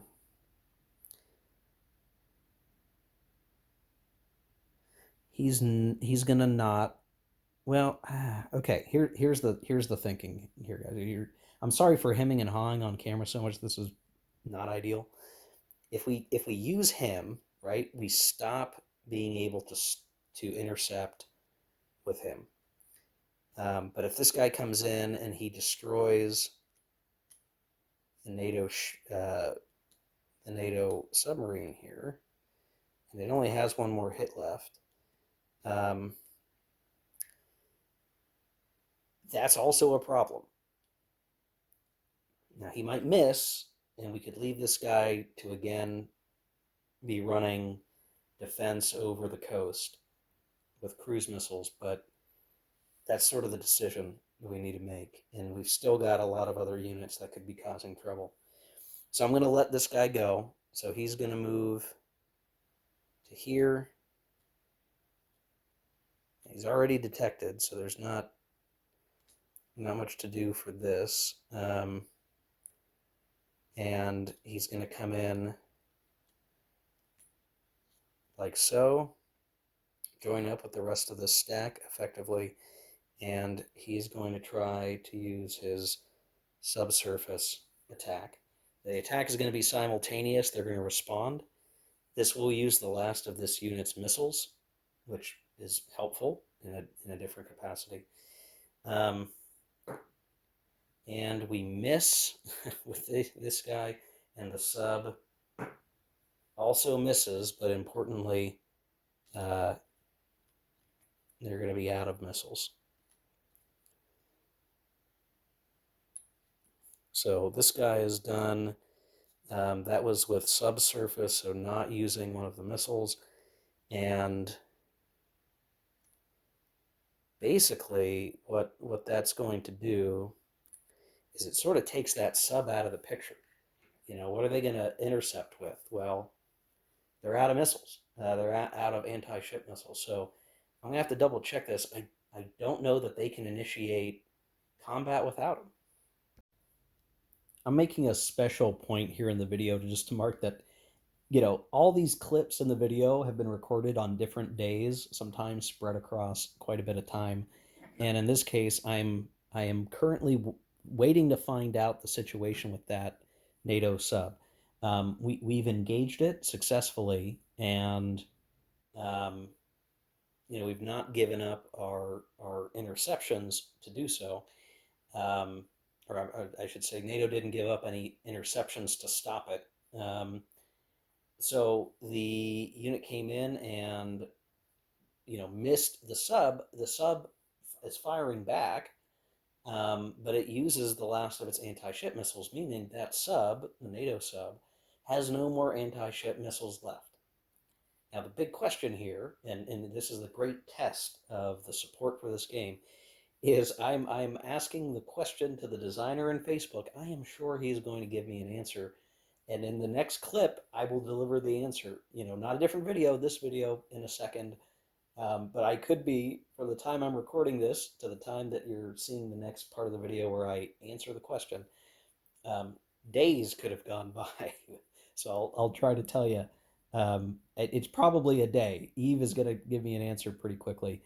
The reason why it's so important is if it can't intercept, if it's incapable of intercepting because it doesn't have any more missiles, what all we'll really need to be able to do then, potentially, would be to send, let's say, the Sierra sub. I can't believe that's anti-ship of 8. We sell this sucker up in here, and we proceed to do tons of hits to this guy, um, destroy him outright. We still have the possibility of getting our transport through at that point. Um, Very likely that we could sneak our transport in and complete that part of our objective. So it's really down to, is that sub totally incapable of intercepting? And if they can intercept, can they actually initiate combat with the transport to stop them from reaching the coast? Those are really the questions that need to be answered. We'll have an answer here, I hope, very soon. For me, for you, it's going to be just a second, and I'll continue on in the narrative. But it is funny how YouTube video construction works, especially when you're trying to learn a very complex game and you have a lot of questions. And I don't like to be confused on camera, but inevitably I come across these situations that need a clear answer before I proceed with my demonstration. So appreciate that in today's modern world we can get answers to these questions reasonably quickly, and continue on with the fun. Well, hey, wouldn't you know it? I got an answer the same day, guys. That's a passing of the test.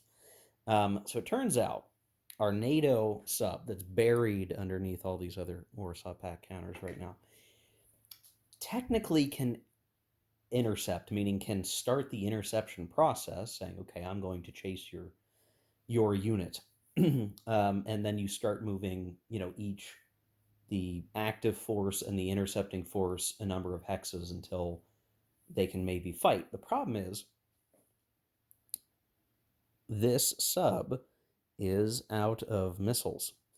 So while we could have our transport moving up on through, and we could say that that sub is going to intercept, it could never initiate combat, which until you initiate combat, the active force doesn't stop moving. So, as I thought, the fact that we sort of forced that sub into a combat and uh, it used its anti-ship missiles to defend itself.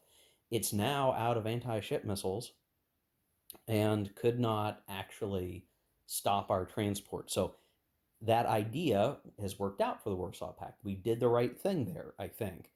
And now we can continue to move and operate. So again, if I want to get through, I think about this with our movement. Go 5, 6, 7, 8, 9, 10, 11, 12, 15, 16, 21. We might have to do some finagling to get him in there, but we should be able to avoid uh, concerning ourselves with this guy, because by the time this guy would detect us here, I would think we'd have the ability to get to where we need to go. Anyway, getting ahead of myself, we still need to get rid of these guys. Now they still have uh, one anti-ship missile. And ultimately, I'd like to just blow them out of the water if we could, which means not only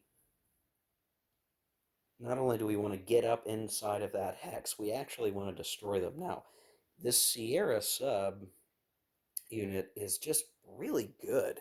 Like it's probably the best unit the Warsaw Pact is going to have on the board. But I do wonder, because this guy's good at mine laying, we want to maybe send it up through and lay some mines. It's got a fantastic movement rate. So I don't know if you guys can see that. Fighting with the focus. Come on now. Focus. Focus. There. 100 movement points. 100! This guy can go all over the map if we want it to. So I am not worried about our ability to get in there and start to do some more mine laying. And because it's a sub that's doing the mine laying, that's actually a good thing. They're going to be harder to find and mess with. So me coming in and crushing this guy, that's certainly something that we could do. Alternatively, what I could do is I could send in another unit potentially. And if we manage to get this sub in, say 1, 2, 3, 4, 5, maybe get seen or intercepted, uh, you know, 6, we could get in there and we could hit that guy with one of these subs. The sub's not really going to be good at much else other than to get in there. And if we can force this guy to be missing his missile allotment, then we're actually going to exhaust their ability to stop the transport. So I think we could do that. This sub could do some real damage to this guy too, if we were going to try to make our way through. So I think some version of that is what we want to do. And then we've got these other units that are probably better for disrupting NATO uh, operations, or at least getting in there and doing some mining. This unit is a mine sweeper, so we could actually dedicate it to going on anti-sub operations. So as I'm talking through the strategy here, I'm trying to do both objectives ultimately. We're clearing a way for transport. I'd like to get some mine layers into the Baltic approaches and just mine the crap out of it so that the NATO forces can't respond and sweep those mine levels away. Um, and they're potentially going to be able to do that. Now, NATO can still intercept with 2 units. The problem is they're all a little bit out of position, so that by the time our guys would be detected in the transport, um, by the time we get over there, it would be too late for a lot of these guys to stop it from happening. But we need to kind of clear the way before we hand it over to the reacting force, because what they could do with their two naval moves, or at least one of them, is they could park this guy, right here, and he would be a huge problem, because of his own range capability. So, oh man, that's a lot to explain, guys. You can maybe understand by the time I get this video out why it took me so long to get this video out, because there's all these weird little permutations of things that we do need to watch out for, and really in particular, um, the harpoon range is what I'm really worried about. So we're trying to make it so that we avoid detection. They can't be targeted by this guy. Harpoon range, I mean, that's a great range, right? I mean, even for interception purposes, it's a great range. If you just look at a harpoon in a vacuum, op range of 6, but at 6, you're not likely to actually hit anything. But just the fact that this unit could fire is what makes the big difference, because it stops the unit. That interception stops the unit. So we need to avoid detection, not be in range of somebody who could fire missiles. That's how we get the transport in. The rest of these guys, we're going to lay mines. If we can clear the path, get them in here and start dropping all the mines that we can manage. So we're going to need to move now. I got to do something. I'm moving the marker down to indicate a naval movement. My objective here, I think, is we're gonna need to do something to this guy. I've only got so many options here. Thing is, I've been like wargaming the war game. My goodness, I've been trying to run different ideas. Like, okay, what would happen if I did this? If we sent our little sub over here to try to mess with this guy, that's one thing. We wouldn't do much damage. This is not a very good um, sub for this. But if this guy fights, he's not using anti-ship missiles, which means he can retain his anti-ship missile um, for later and can hit our transport. So we need to do something else. I need to hit that guy and either destroy him, or I need to engage him in such a way that we are going to have a fight, a cruise missile strike fight. Um, Now, our options are a bit odd, because um, if our surface ships, which are going to be easier to find, get detected by maybe the sub, but we would really maybe 2 hexes. So if we skirt the coast, we could avoid that. But if he gets detected by the NATO sub here, or the surface ships here, and that's pretty likely if it's a surface set of units. Um, think about 1, 2, 3, 4, 5, 6. This whole area is still within range of interception of the Danish ships down here. And they could fire a harpoon and stop our movement. So I'm really feeling a struggle on what I want to do here. I need to try to make something happen. I have this other sub. It's not as good um, as others. We'd have to roll extraordinarily well to do enough hits for it to really matter here. And I'm not sure I'm going to have it. I just don't know where I'm going to get the hits that I need to safely have opened the corridor for the transport, um, and to keep moving and being able to push into that area. Um,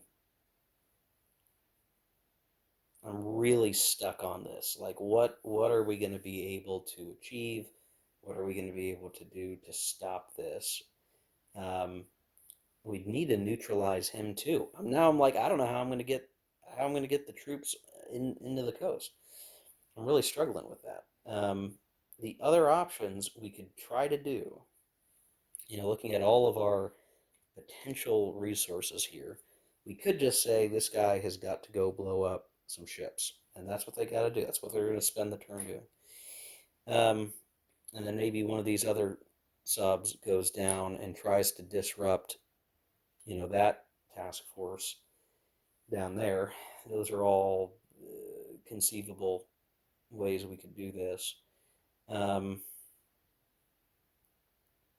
the bottleneck is truly right there. So we need to make something happen. Now, if I look up north and what these guys can do, like, okay, the sub could maybe try to intercept, but we would get into the drop zone before they do. That guy doesn't have cruise missiles. This guy has cruise missiles and still has a missile. So the same problem here. We've got, one, two, three, four, five, six. The range, there's just so much coverage over this area. I'm having trouble figuring it out, guys. I'm struggling. I'm struggling on what to do here. We need to go on some level of offense, and I haven't quite figured out how we're going to do that, um, and be effective. I really am struggling now to figure out how we're gonna cut this can open. Um, so what I may try to do, I've already spent I put the marker so we can move something. I can worry about mine laying later. I think I need to go and smash this guy up as best I can. That helps us a little bit. We will be able to operate a little bit better. It would be even better to finish off that sub. My best anti-sub units, I mean, you got to get really used to looking at the backs of these counters, for what they're capable of doing. Is, we send this guy at the sub, finish off the sub. We send the Sierra sub after this guy. Maybe we knock out that whole unit. That should actually dissolve enough of the detection, because it's the detection that we're really worried about. As soon as we get detected, these guys get shot. If we can remove detection capability, we can land our force, and we will have eliminated ability to intercept with cruise missile strikes. So I think what it means is we're not going to probably be able to. I'm still not confident I want to send the transport in this action stage yet. It's unclear if I'm going to be able to do it, but we can try. So we can move effectively 3 more units, hit him, hit the sub again. Then the final movement would be sneak the transport in, and then hope for the best. After that, for the rest of the action stages, where we could send the rest of our units in there on interference and lay mines. It's a sacrifice, but I think we're going to need to do it that way. So what I'm going to do, we're going to start with um, we're going to start with our best our best anti-sub unit, and see if we can't make something happen with this guy. Anti-sub is, or I should say, their subsurface combat factors is a 6. That's pretty good. I don't know that I can do much better than that on the board at this point. The Sierra sub can do that too, but they really need to be our anti-ship uh, force, is what we're going to have to do. And then just looking at our Cresta ship, it does have cruise missiles. Um,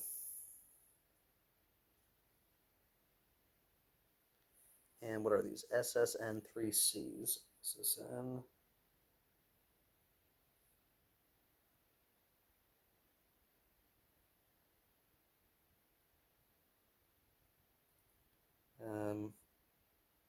Well, I don't think I can actually use that on ships. So that's too bad.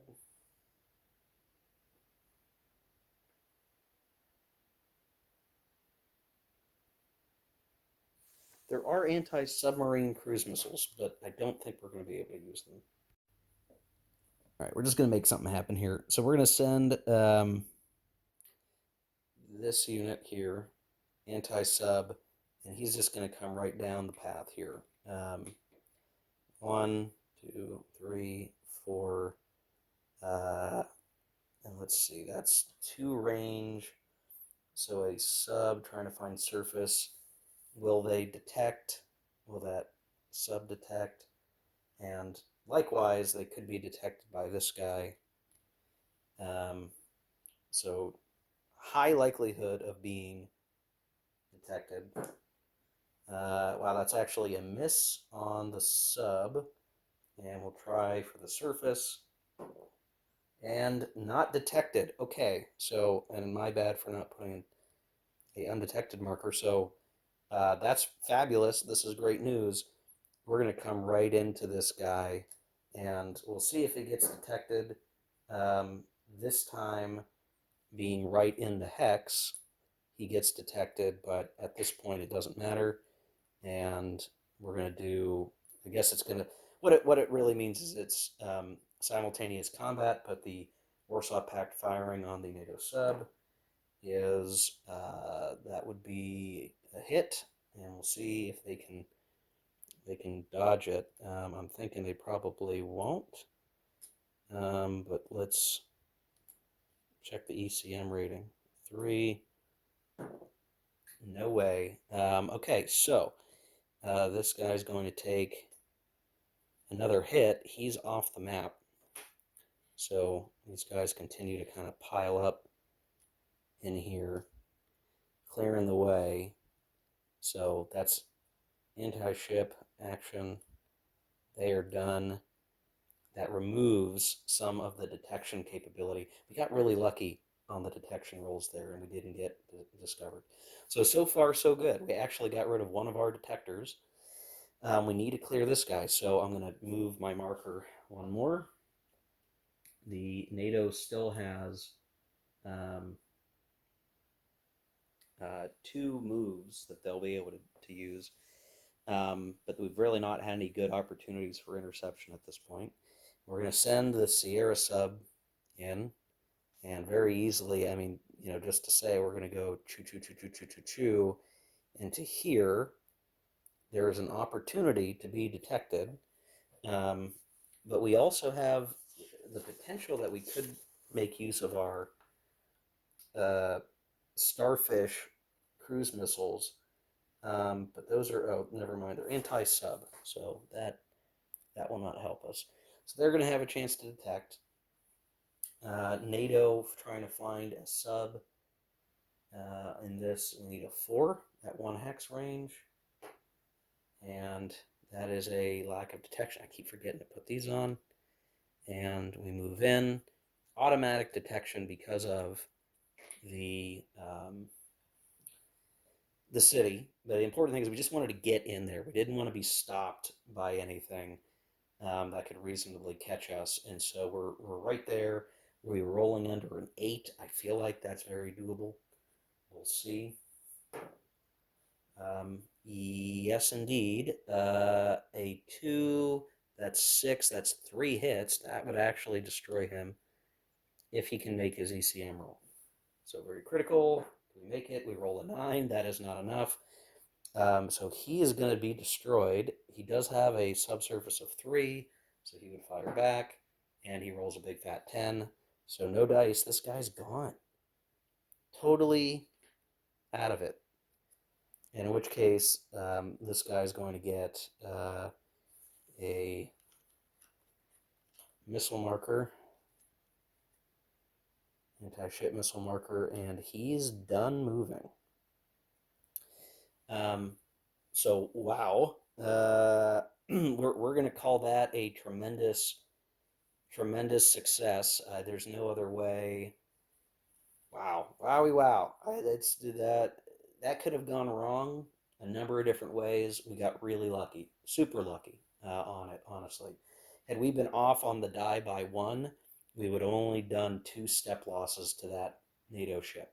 The fact that we rolled 6 less, we rolled a 2 against the 8. That's 6 less, 3 hits. That's all the capacity. that this unit hit capacity this unit had, and they failed their ECM roll. Now their ECM isn't terribly good. I mean, 4 is okay, I guess, um, but they didn't make it. They rolled big fat 10, so that's good. Now this was a really good unit, um, but we succeeded, and so that's like I said, that's pretty big. That's a pretty big deal. Um,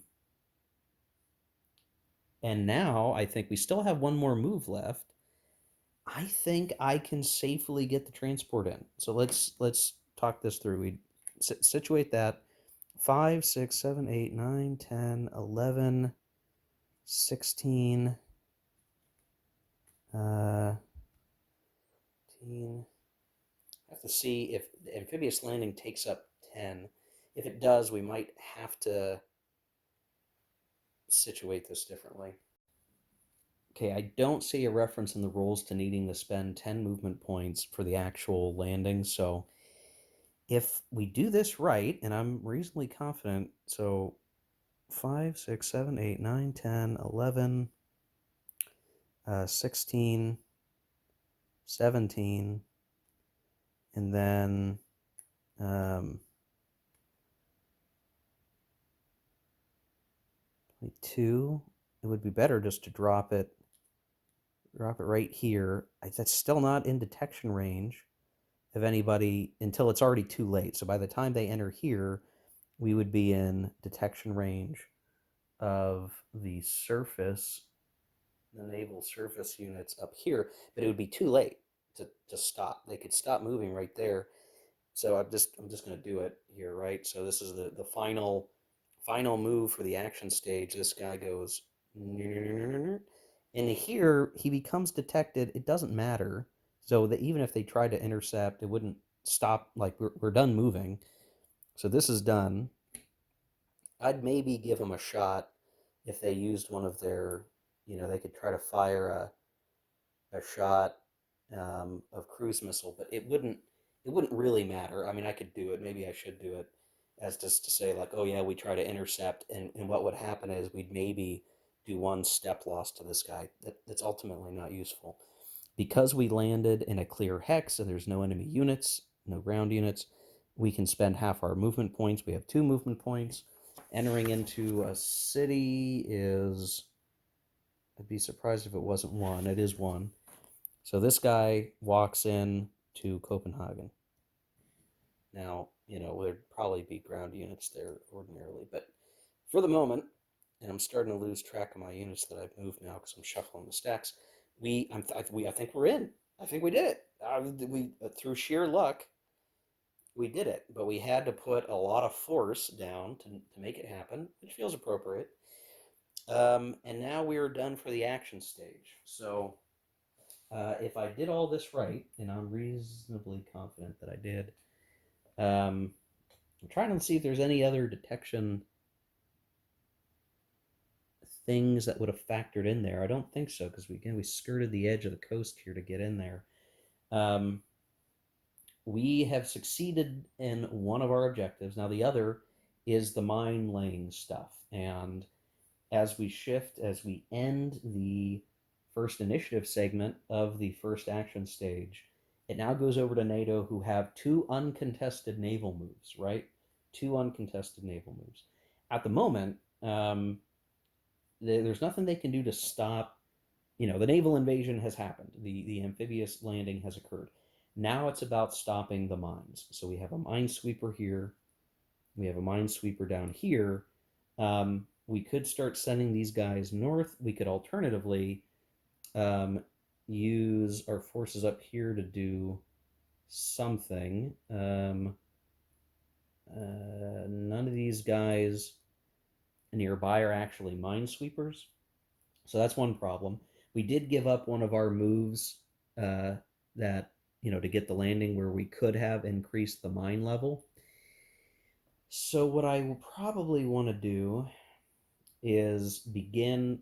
I mean, if I'm just going for the win, everything is about up here now because it's too late to do anything else. I think they're going to spend They want to spend probably one of their activations to try to finish off this unit who has three more hits. But if we can knock them out, because all these guys are kind of co-located, and I guess they're none of these guys have moved. They're all co-located. They should try to finish off the mine layers, and then maybe we spend one of our activations trying to get this guy up. Because there are no more Warsaw Pact movement left for this action stage, no one can intercept one of these guys. So they just need to drive on through. That's all they really need to worry about. Um, so we should certainly try to do that. I probably need to look at all the NATO units again and figure out how to get the most out of these two movements. I realize, guys, this video is getting incredibly long, but we're gonna make it a long video. It's just gonna be long. We're gonna live with that. I think the rest of um, the rest of the action stages are gonna go quick because there's gonna be like the attention now is all about here. We solved the how to make a breakthrough. um, Stopping detectors actually turned out to be super important. So it was less about it was less about fighting unit to unit. It's just I need to kill those units so they can't detect what's coming more than anything else, because the range of the cruise missiles could hit anything that could be detected. So if we knew where those detectors were, we needed to destroy them. That worked out. So we solved that game puzzle. We learned that part of the strategy of the naval rules. Now it's going to be slow moving to get through this narrow coastal territory. Those cost 5 movement compared to the open water of 1, and then duke it out up here. Clearing mines and fighting is going to be the set of operations we need to concern ourselves with. So let me look carefully at the NATO forces, and then I'm going to talk through how we use those two moves the most effective way possible at this point to stop mining operations off the northern coast. Okay, I think what we're going to do, we're going to use one of our NATO moves to beat up on this mine layer here and try to finish it off. It's going to take a lot of doing. If we use our broadsword unit, that has the greatest chance of just destroying it outright, and I think we'll do that because we're going to get more reinforcements next turn. So let me set these guys down for a second. This guy here,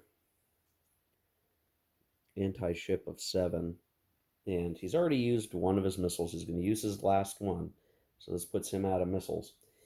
And we're going to end up cocking him to the side. He's already in the hex with the detected enemy, so this is a really straightforward move. We'll just see what we roll. We want to roll a 1. We rolled a 2. That's not bad. So 5 less. That's only 2 hits on our Warsaw Pact unit, which would not be enough to destroy it. Um, and it can't fire back. So we're now up to 3 hits on this guy. And he's done. So we'll try to cock him like so. Now, what I could do is I could say we're going to go with one of these other units and try to finish that guy off. Um, I think what I would rather do is start to get our minesweepers up and be able to operate. He's already detected, but at this point, nobody can intercept him. We've used all of our Warsaw Pact moves. Maybe that was a bad idea, but we needed to get our naval invasion landing going. So we're going to send this guy, go 1, 2, 3, 4, 5, 6, 11, 16, 21, 26. And just so that I'm avoiding some of these stacks, I'm going to go here for 27. We still have, he's got 40 movement points total. So we've got plenty. I'm going to cock the die, or cock the counter rather, not the die. And we're going to get rid of that mine layer, or the level of mines that have been deployed. We're going to sweep and get rid of it. So that is both of our moves. We were able to get through there. He would have been detected. If this guy had gone, he'd have been detected. So we still have these two undetected units that I'm holding is kind of, I guess you could consider it a reserve here. We still could get the jump on somebody, but all the activity is really up here, and we're ignoring the inlet area there near, nearest to Kiel, as far as that goes. And that's the two NATO moves. So I mean, pretty straightforward operation. That's it for the first action stage. We're gonna go into the second. Um, and now we're going to roll the dice to see, and again, Warsaw Pack will go first. We'll roll it. Here, okay, so Warsaw Pack gets 4, NATO gets 3. So not as bad a difference as we've seen up to this point. And granted, it's really the Warsaw Pack that has the most stuff to move. Um, so we'll need to decide what we want to do here. Obviously, leveraging our units that haven't come onto the board is something we need to do. We might need to use all 4 of our moves just to get these guys into play and support the activity that needs to occur. NATO is going to have to use their moves to probably intercept and run disruption as best they can. One of the things that we could do straight away is we could simply deploy more mines up here with the unit that is still alive. We could still do it. They're on their last leg, but we could do it. And then the other 3 would be for bringing these units on, and I certainly would want to get my mine layers onto the board, maybe the subs. That would kind of be the tough decision point. So I think I can safely, I think I can do this if I move these guys for just a moment and say I'm going to use this guy. I'm not going to do anything else but put the mines back down.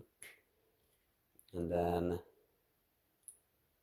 these guys are, whoops, no, he's done there. These guys go here.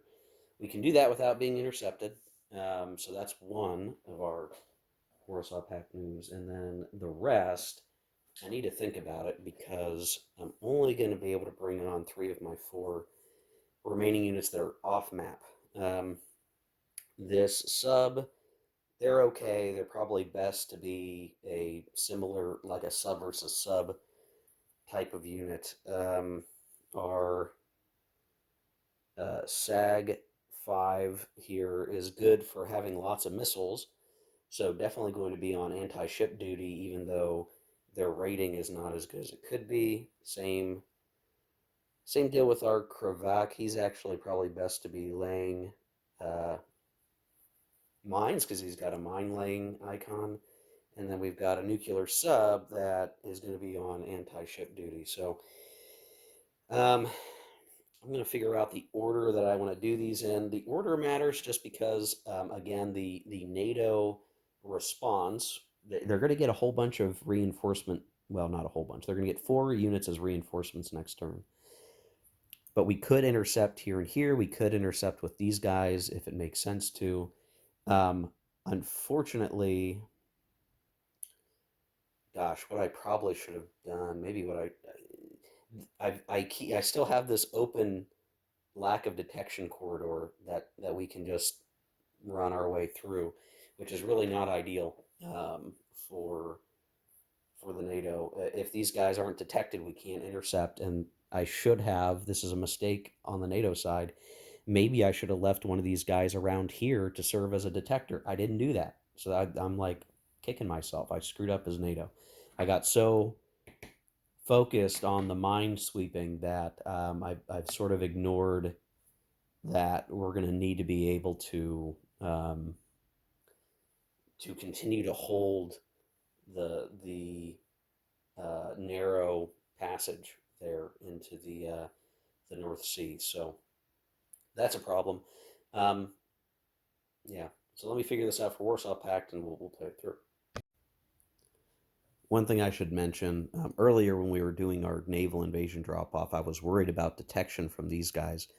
Um, you actually need a straight line to be able to detect, I think, and like through water, and these guys could not do that because of the landmass.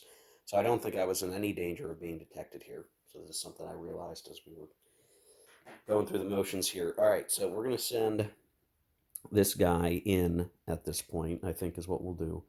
He's got 50 movement, so this is going to be a pretty clean sweep of going 1, 2, 3, 4, 9, um, 9, 10, 15, 20, 25, 30. Uh, and it would be here where, well, actually, I should say, as soon as we get out to here, we're going to be detected because we're moving into a city. The rules don't seem to stipulate that the city itself has to be in a particular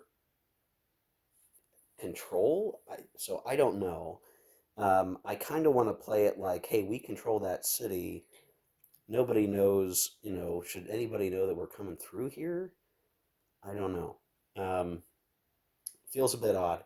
But even if we said they were undetected as they moved up here, and I'm willing to say, yeah, if the Warsaw Pact controlled that city, no one would be detecting this, or maybe, special ops or undercover pro NATO people would be like, oh, hey, yeah, look, there's that SAG coming through here.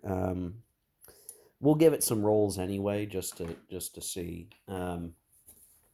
So do we detect? And there'd be at least one, two, three, four detection attempts from each unit that surface vessel. Almost certainly, yes. So okay, he's detected. Now, do we use one of our NATO moves to try to intercept? Well, um, who would be best situated to do that? Probably this sub, and not really in a good situation to do it. So, do we want to actually use up this unit's activation or no? I don't think we do. So we're going to let that guy be where they're at. And honestly, we don't mind. We're just going to go like this, and we'll up this to 2. Well, if we're going to, yeah, I don't know.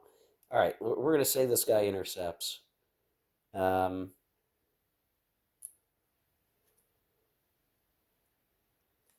and as it stands right now, we don't mind this unit coming into our hex because we wouldn't mind trying to destroy it ourselves.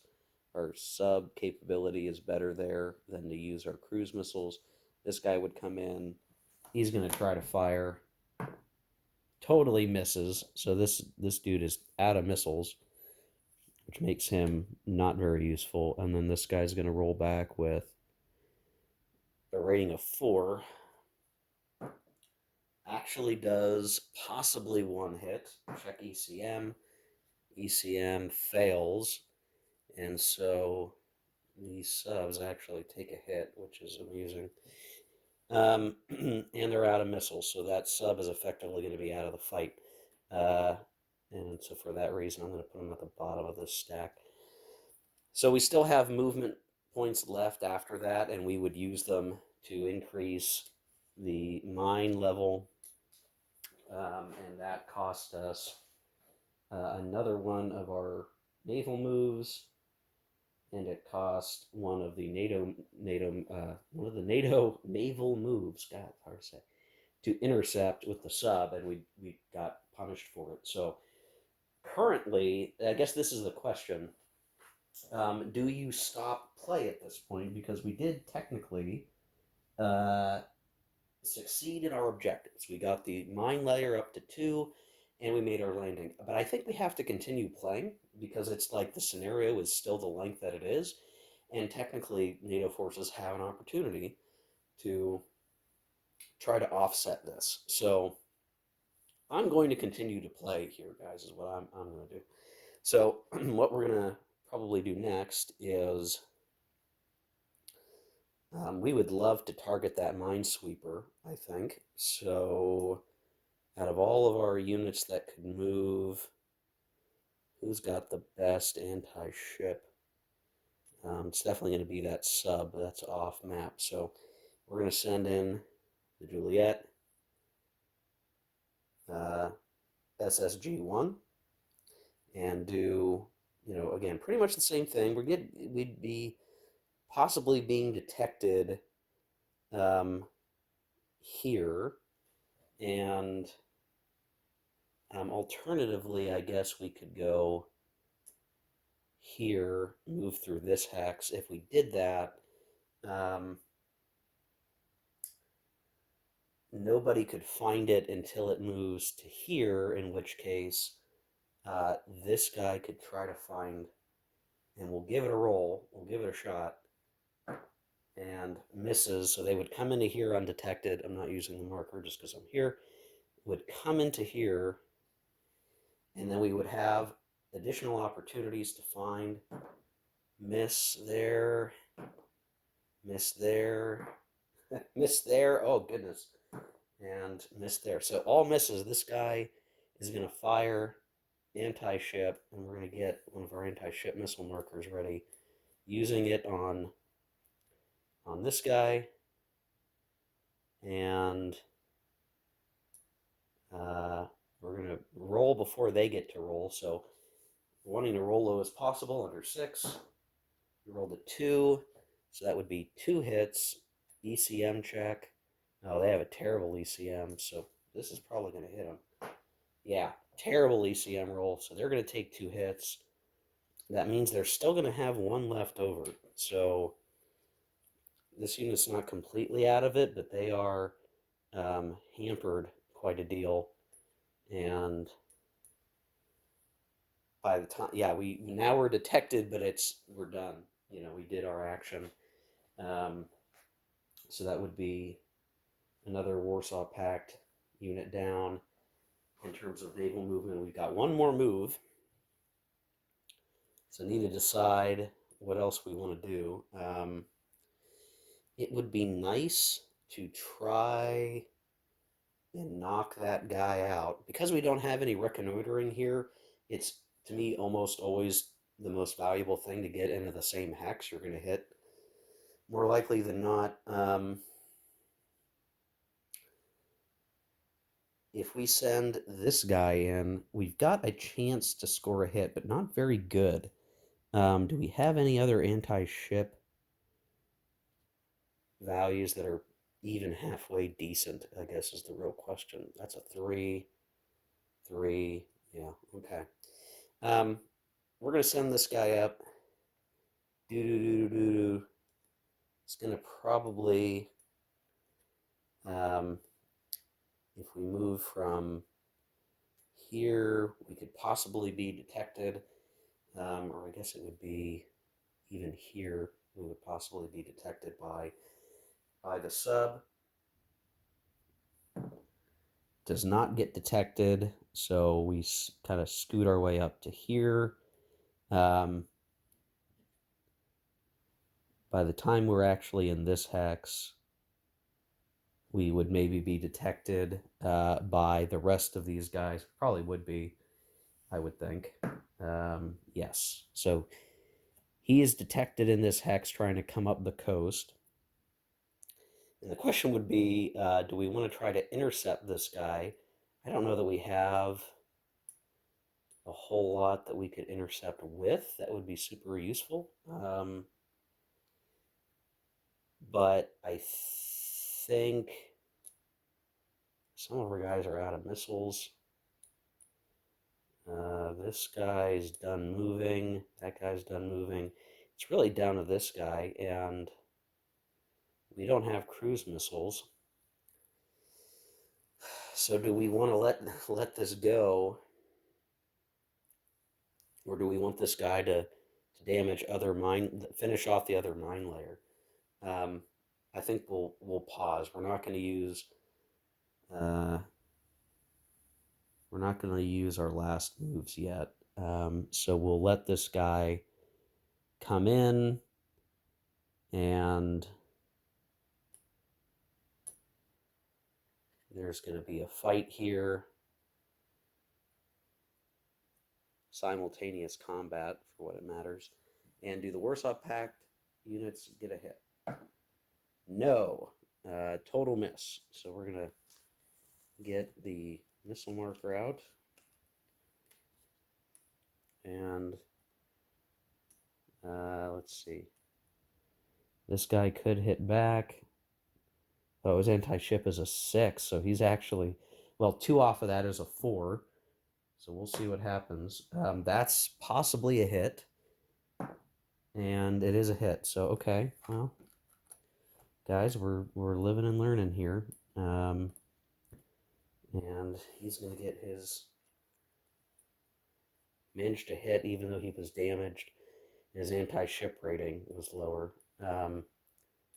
So, that didn't work out for the Warsaw Pact as well as it could have. They are now out of naval movements. I think the NATO, using their 2, would spend 1. What do they have left on the map? Nothing there. These guys are all done. This guy's going to try to knock out that minesweeper, or that mine layer, I should say. So this is going to send this, the Sheffield unit is going to try to take out the mine layer. They're going to be out of missiles. Anti-ship of 2, not very good. Probably going to miss. Yeah, that's a big fat miss. And does this thing shoot back with anything? No. Um, okay, and then the NATO gets one more move. Uh, at this point, I kind of want to move the sub up and just make it really difficult to not be seen by our sub. We do have to roll um, for detection for this unit.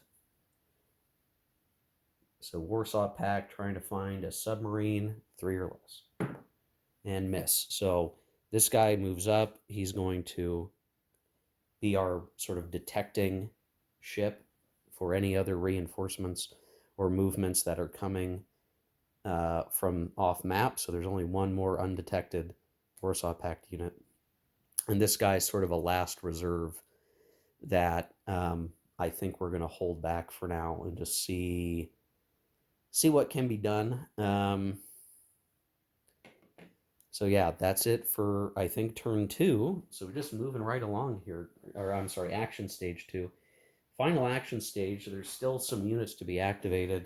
Technically, NATO's going to go first here, but they only have 1 unit left to go. Okay, it's 2 and 2, so both sides get 2 moves. NATO would go first. This is a surface ship, so we have to watch. We don't want to get too close. And we'll reveal ourselves at some point very, very soon.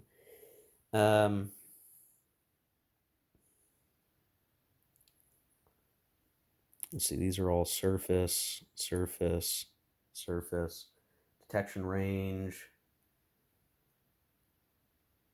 is 3, so 1, 2, 3.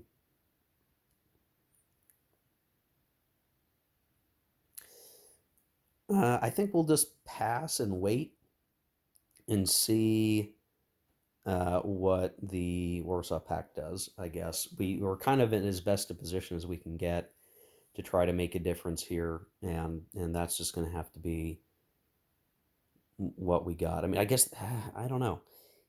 We should try to get this guy up there. He is a minesweeper, so let's just do it. So, 1, 2, 3, 4, 5, 6. So around here, there's a possibility of being detected. We'll roll those 3 different checks, probably going to be found. and he is found here. And then do we want to intercept? We can't force combat with that guy. We can force combat with this guy, so we are gonna try to intercept. Um, I think this would end up using up some of our moves, but at this point, I think that's perfectly fine. I think we want to try to intercept. We just don't have very many options. So, like, we would say we're going to intercept with him. He's going to go one, two, and then if this guy tries to go like one, two, he's going to go here, right? So, I mean, however we want to work it out, there would be a fight. I would probably choose to fight here instead so that this guy can remain more likely to be undetected. I guess they'd have a chance as they move here to detect. I'll roll that, and they don't detect the NATO sub. So we'd be fighting somewhere in here, and this would stop the movement and just trying to do this up. NATO anti sub or subsurface is a 4. Maybe we'd get lucky here. Let's see what we get. Nope. NATO misses, and Warsaw Pact also misses. So these guys are done. Intercepted here, which would leave. Yeah, NATO can't move anything else right now. Um, Warsaw Pact has one more move that they could make. I think at this point, and I guess this guy needs a missile marker, so we'll get that on there. We could send this ship up. This ship's not very good. Um, that sub, like what would I want to do with them?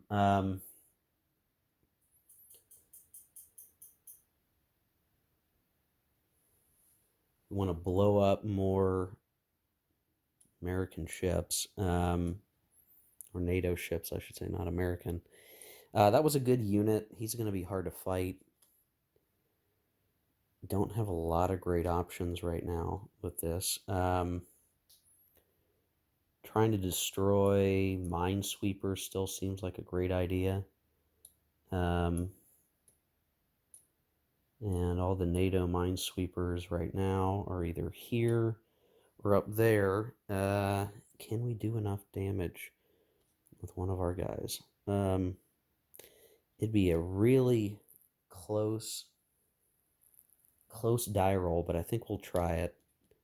So we're going to send this guy all the way up. He's detected. Nobody can really intercept at this point. So he'll similarly end up in this hex like with everybody else. He's going to use the last of his missiles, anti-ship missiles, hoping for less than a 3. We miss. Ugh. And this guy is going to end up using the rest of his missiles to fire back, but he misses as well. So, well and truly, here, guys, we're not seeing as much as we want to be seeing. Not as much action, but that's going to do it, I think, for this turn 2. I think everybody's out of moves at this point, or I'd want to say that. I might be losing track because I'm moving so fast, but so it goes. All right. Well, let me get ready for turn 3 then, and we'll play through the final turn. Right now, Warsaw Pact is still winning, but there's an opportunity for some more mine laying and sweeping activities that will solidify the game. Okay. For turn 3, the NATO forces get reinforcements. They're technically in this hex, but I want to keep an eye on the mine level, so I'm just offsetting them up here slightly. It's going to get really congested here, folks. So, like, I might need to adjust the camera, try to zoom in. The reality is, everything on the map is starting to get stacked up because I'm firing at close range for everything to have better certainty for hitting because we don't have reconnoitering at all, which kind of makes firing cruise missiles at range like not worth it because you're only going to do one hit if you even hit, and it's a lower chance to hit in the first place. So I'm going in, down each other's throats every time to try to knock out units. And we've destroyed some NATO units. I mean, that has happened. The problem for NATO is that the units that are coming in as reinforcements, none of them, are, uh, none of them are minesweepers. Now, there's one other thing that I've not done the last couple of times, which is I've not rolled for the actual mine damage for what is it? One, two, couple of units. The mine level when they were moving was a one or a two. I'm rolling those dice now. I kind of forgot to do that. No hits. So I'm making up for that. We could have been mining stuff down here too to try to disrupt the Soviets as NATO, and I didn't do that. Prioritized destruction if I could. So what this means right now is this entire turn is all about the mine level. Right now, if the Soviets can keep it as is, they win. We need to sweep the mines. We have to be able to do that, and we need to do it coherently. Unfortunately, we still have a mine layer down here, and well, we have a minesweeper as the Warsaw Pact, not a big deal. We have a minesweeper down here, but they're in the midst of being assailed by other units. So when we talk about like what's left that can change the game state, and try to dig all of these out here. Minesweeper for Warsaw Pact, minesweeper there. So we've got a minesweeper.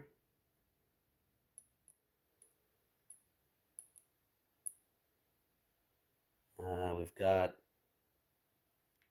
mine layer still alive somehow. So mine layer, there's a minesweeper, there's another mine layer, another mine layer, and another mine layer, and a minesweeper. It is difficult to imagine that. I'm going to go ahead and assume the Warsaw Pact is going to win. I also think this video is like going to be like 2 hours long or something. So what I'm going to do this last turn, guys, I don't know that I'm going to show everything on camera. I think I've shown enough. Hopefully you guys are getting a sense of the strategies here. I'm just going to play through the last turn off camera because it could take a little while because I'm going to be moving stacks around like crazy and having to show which ones have already moved and worry about cocking the counters a certain direction, or maybe I need to just flip them 180 degrees rather than shifting them 45 degrees. And I have to mess around with all this stuff. But to lay out the intentions of both sides, um, the NATO forces would love to destroy the mine layers and keep them from doing any more mine laying. Unfortunately, there's already enough units nearby that I don't think there's any way to stop it. Actually, maybe I don't even need to play through the last turn. Let's just run this through right now. If we go, Warsaw Pact is going to go first in the first action stage, and you know what we're going to do? We're going to lay mines with that unit. Absolutely, we're not even going to have to move. Let's see, we don't even need to sweep mines, and we're going to do it with this other guy too. So first action stage. What does this look like? Okay, both sides are going to get 3 moves. Well, here's 2 moves for you.